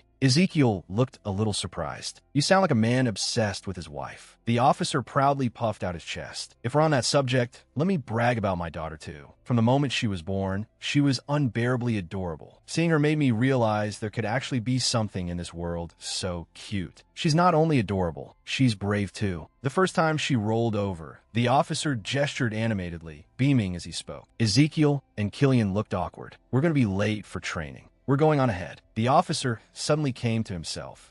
I got too excited again. I just can't help myself when I talk about my daughter. He gazed toward the distant church. I came here for my daughter, but every day I still can't stop missing her. Dante sat beside him and quietly asked, you can't go see her right now? The officer's expression grew deeper. I plan to save a little more money first. I don't want her growing up poor the way I did. I keep this as a charm while I wait for that day to come. He gently touched the ash-colored keepsake pinned to his epaulette. It was his only comfort. Dante's eyes fell on it. What is that? A trace of tenderness appeared on the officer's face. My wife's memento. The officer held the keepsake at his chest. Her health was poor after giving birth to our daughter. She died very young. Dante listened quietly. So, you live for your family. Instructor. The officer's gaze softened. That's right. Thanks to them, no matter how hard things get, I can endure it. Can people live on without family or a lover? As you grow older, you'll naturally meet someone precious. He smiled at Dante. I promise you. Light was reflected in Dante's blue eyes, golden petals drifting around him like a silent vow. 2 years later, officers stood around a map under dim lamplight. Dante stood nearby, already tall and straight-backed. The officer turned to Dante. This is the final mission. I'm really nervous. Dante looked up at him. Is today your last deployment? A smile appeared on the officer's face. Yes, my contract is almost up and I've saved enough money. It's time to go back. His eyes were full of longing. I really miss her. I wonder how tall she is now. I'm sure she's as beautiful as her mother. Dante said nothing. Then he looked up. Good luck, instructor. Instructor. The officer burst out laughing. Young master, hearing you say that is really touching. I wish you luck too, young master. The officer placed a hand on Dante's shoulder and gave him a smiling wink. Dante's cheeks flushed faintly. Points of light drifted before his eyes like a warm promise. Then suddenly, a tremendous blast shattered the silence. Flames shot into the sky. It's a trap. The officer was slumped against a tree trunk, one hand covering his injured eye. Blood seeped through his fingers as he gasped for breath. Dante rushed to his side. Instructor. The moment he saw the wound, his pupils constricted. Instructor. Your injury. The officer spoke with difficulty. Young master, the situation is extremely dangerous. Please leave this place at once. Dante gripped his shoulder. I can't just leave you here. The officer pushed his hand away. You have to go. I can't let anything happen to you. The officer's voice was weak but clear. I'm grateful for your concern, young master, but it seems I won't make it. Dante's blue eyes flew wide. No. The officer grabbed Dante's arm. Then, please promise me one thing. If possible, please go see my daughter for me. See whether she's hungry, whether anyone is bullying her. Tears slid down his blood-stained face. As long as she can live an ordinary, happy life, I'll be satisfied. Furious, Dante grabbed her by the collar. Go yourself. You're the one, leaving her all alone. How can you entrust a daughter that precious? To someone else? A faint, relieved smile appeared on the officer's face. Because, young master, you will surely grow into a wonderful man. Dante's pupils widened in shock. Light shattered around him, and the officer's hand dropped limply. Dante's vision blurred. Instructor, reinforcements arrived. We found the wounded. We'll save him at once. A soldier lifted the officer, his face covered in blood. He still seems alive. Check the area first for any remaining landmines. Yes, sir. Dante stood alone in the woods, sunlight filtering through the leaves and casting mottled shadows across his face. Later, I searched every military record, but I still couldn't find out what became of him. After tremendous effort, I finally learned where his daughter was. On my first leave after retirement, I made up my mind to go see her. Looking out the window, Dante thought, if I meet his daughter, I'll be able to find him. He put on his hat, his eyes resolute. In his hand was a scrap of paper with a hastily written address. Snow fell as Dante stood before a building. Is this the place? He walked over the snowy ground, his footsteps crisp and clear. A brown-haired girl stood with her back to him. Dante stopped. Is that his daughter? But she didn't really look like it. Then a sharp female voice cut through the air. Mia Fortuna. A flicker of light passed through Dante's blue eyes. The red-haired woman snapped at Mia. Today is payday, right? Hand over every last coin. If you try anything, I won't let you off. Mia lowered her eyes. Yes, I'll remember that. Dante stood not far away. Where did instructor go? Why is it someone else? The red-haired woman turned away. Honestly, that child is so irritating. Then he saw a man who looked like a butler. So annoying first thing in the morning. The man handed her a letter. What's this? It's a letter from Mia's grandfather. Again? I thought he'd give up if she never replied. So persistent. Dante silently watched them, his gaze lowered. Why don't we just send her back to her grandfather? Raising a child costs a lot just in food. The red-haired woman crossed her arms, looking disgusted. Do you know how much money we've already spent on her? It's ridiculous. The butler stroked his chin, looking calculating. In a few more years, the money she can earn will be completely different. What's the point of sending her away now? The red-haired woman nodded. True enough. They turned and walked off. Let's go inside and have breakfast. The envelope fell into the snow, only to be picked up by a black-gloved hand. The officer's words echoed in Dante's mind. I don't want my daughter to grow up poor like I did. Go see whether she's hungry, whether anyone is bullying her. As long as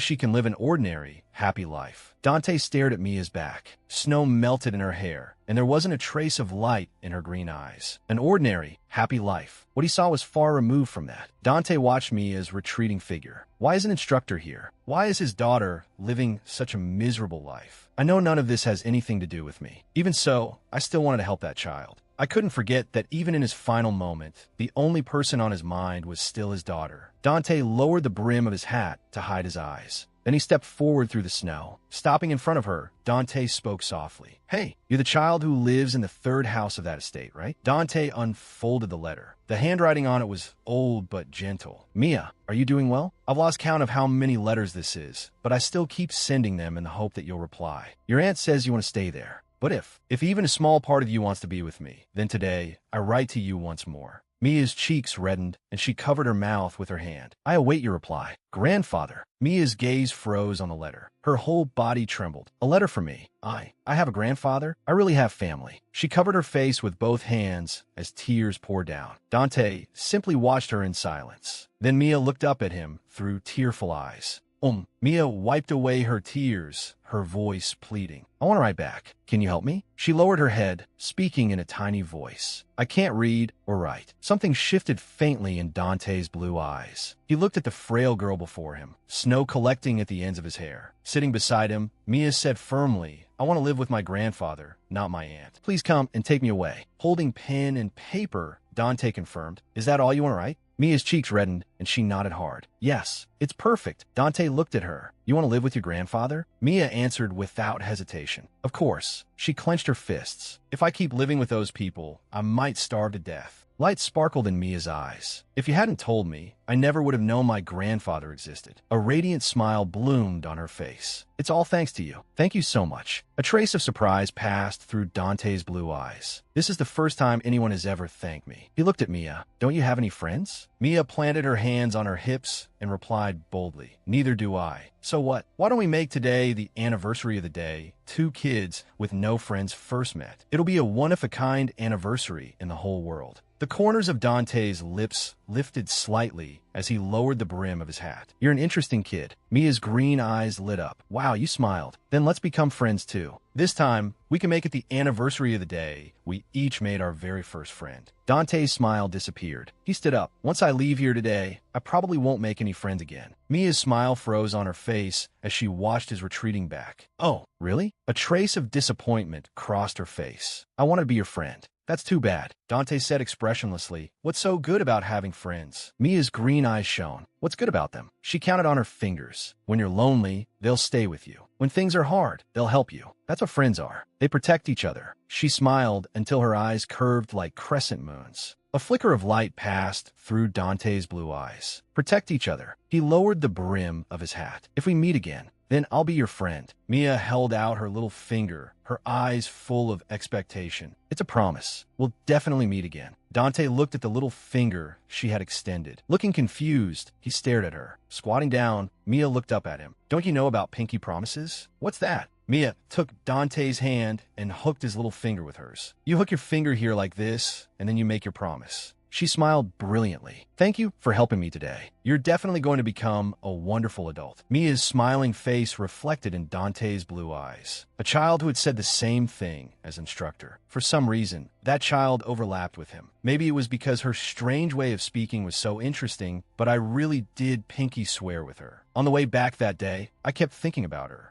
And so, a grand manner stood before him. The emperor sat at the desk with his hands clasped. Dante, General Van Dyck. Dante stood in uniform, his expression solemn. I hear you wish to retire. The emperor asked why. Dante lowered his eyes. I cannot say. A knowing smile appeared on the emperor's face. Very well, judging by your attitude. Even if I opposed it, you would refuse me. He raised a hand. This is the last order I'll give you before your retirement. Go become the new butler of Geisha Manor, Mia Fortuna's butler. Dante's blue eyes widened sharply. The Emperor's voice turned cold. The moment it's confirmed that she harbors a demon, eliminate her. So I want to protect her, because that's what friends do. Mia slept peacefully, resting quietly against his shoulder. Dante's gaze fell on her. That was what she said, wasn't it, Mr. Dante? Dante. Mia's voice echoed in his mind. From child to young woman, again and again, her smiling face bloomed in his memories, bright as ever. Mr. Dante, if you keep living, you're sure to meet family, or someone else precious to you. Dante's thoughts returned to the past. Instructor Dale, you were right. Dante's gaze softened. It seems I did meet one. He gently embraced the sleeping Mia. Someone precious.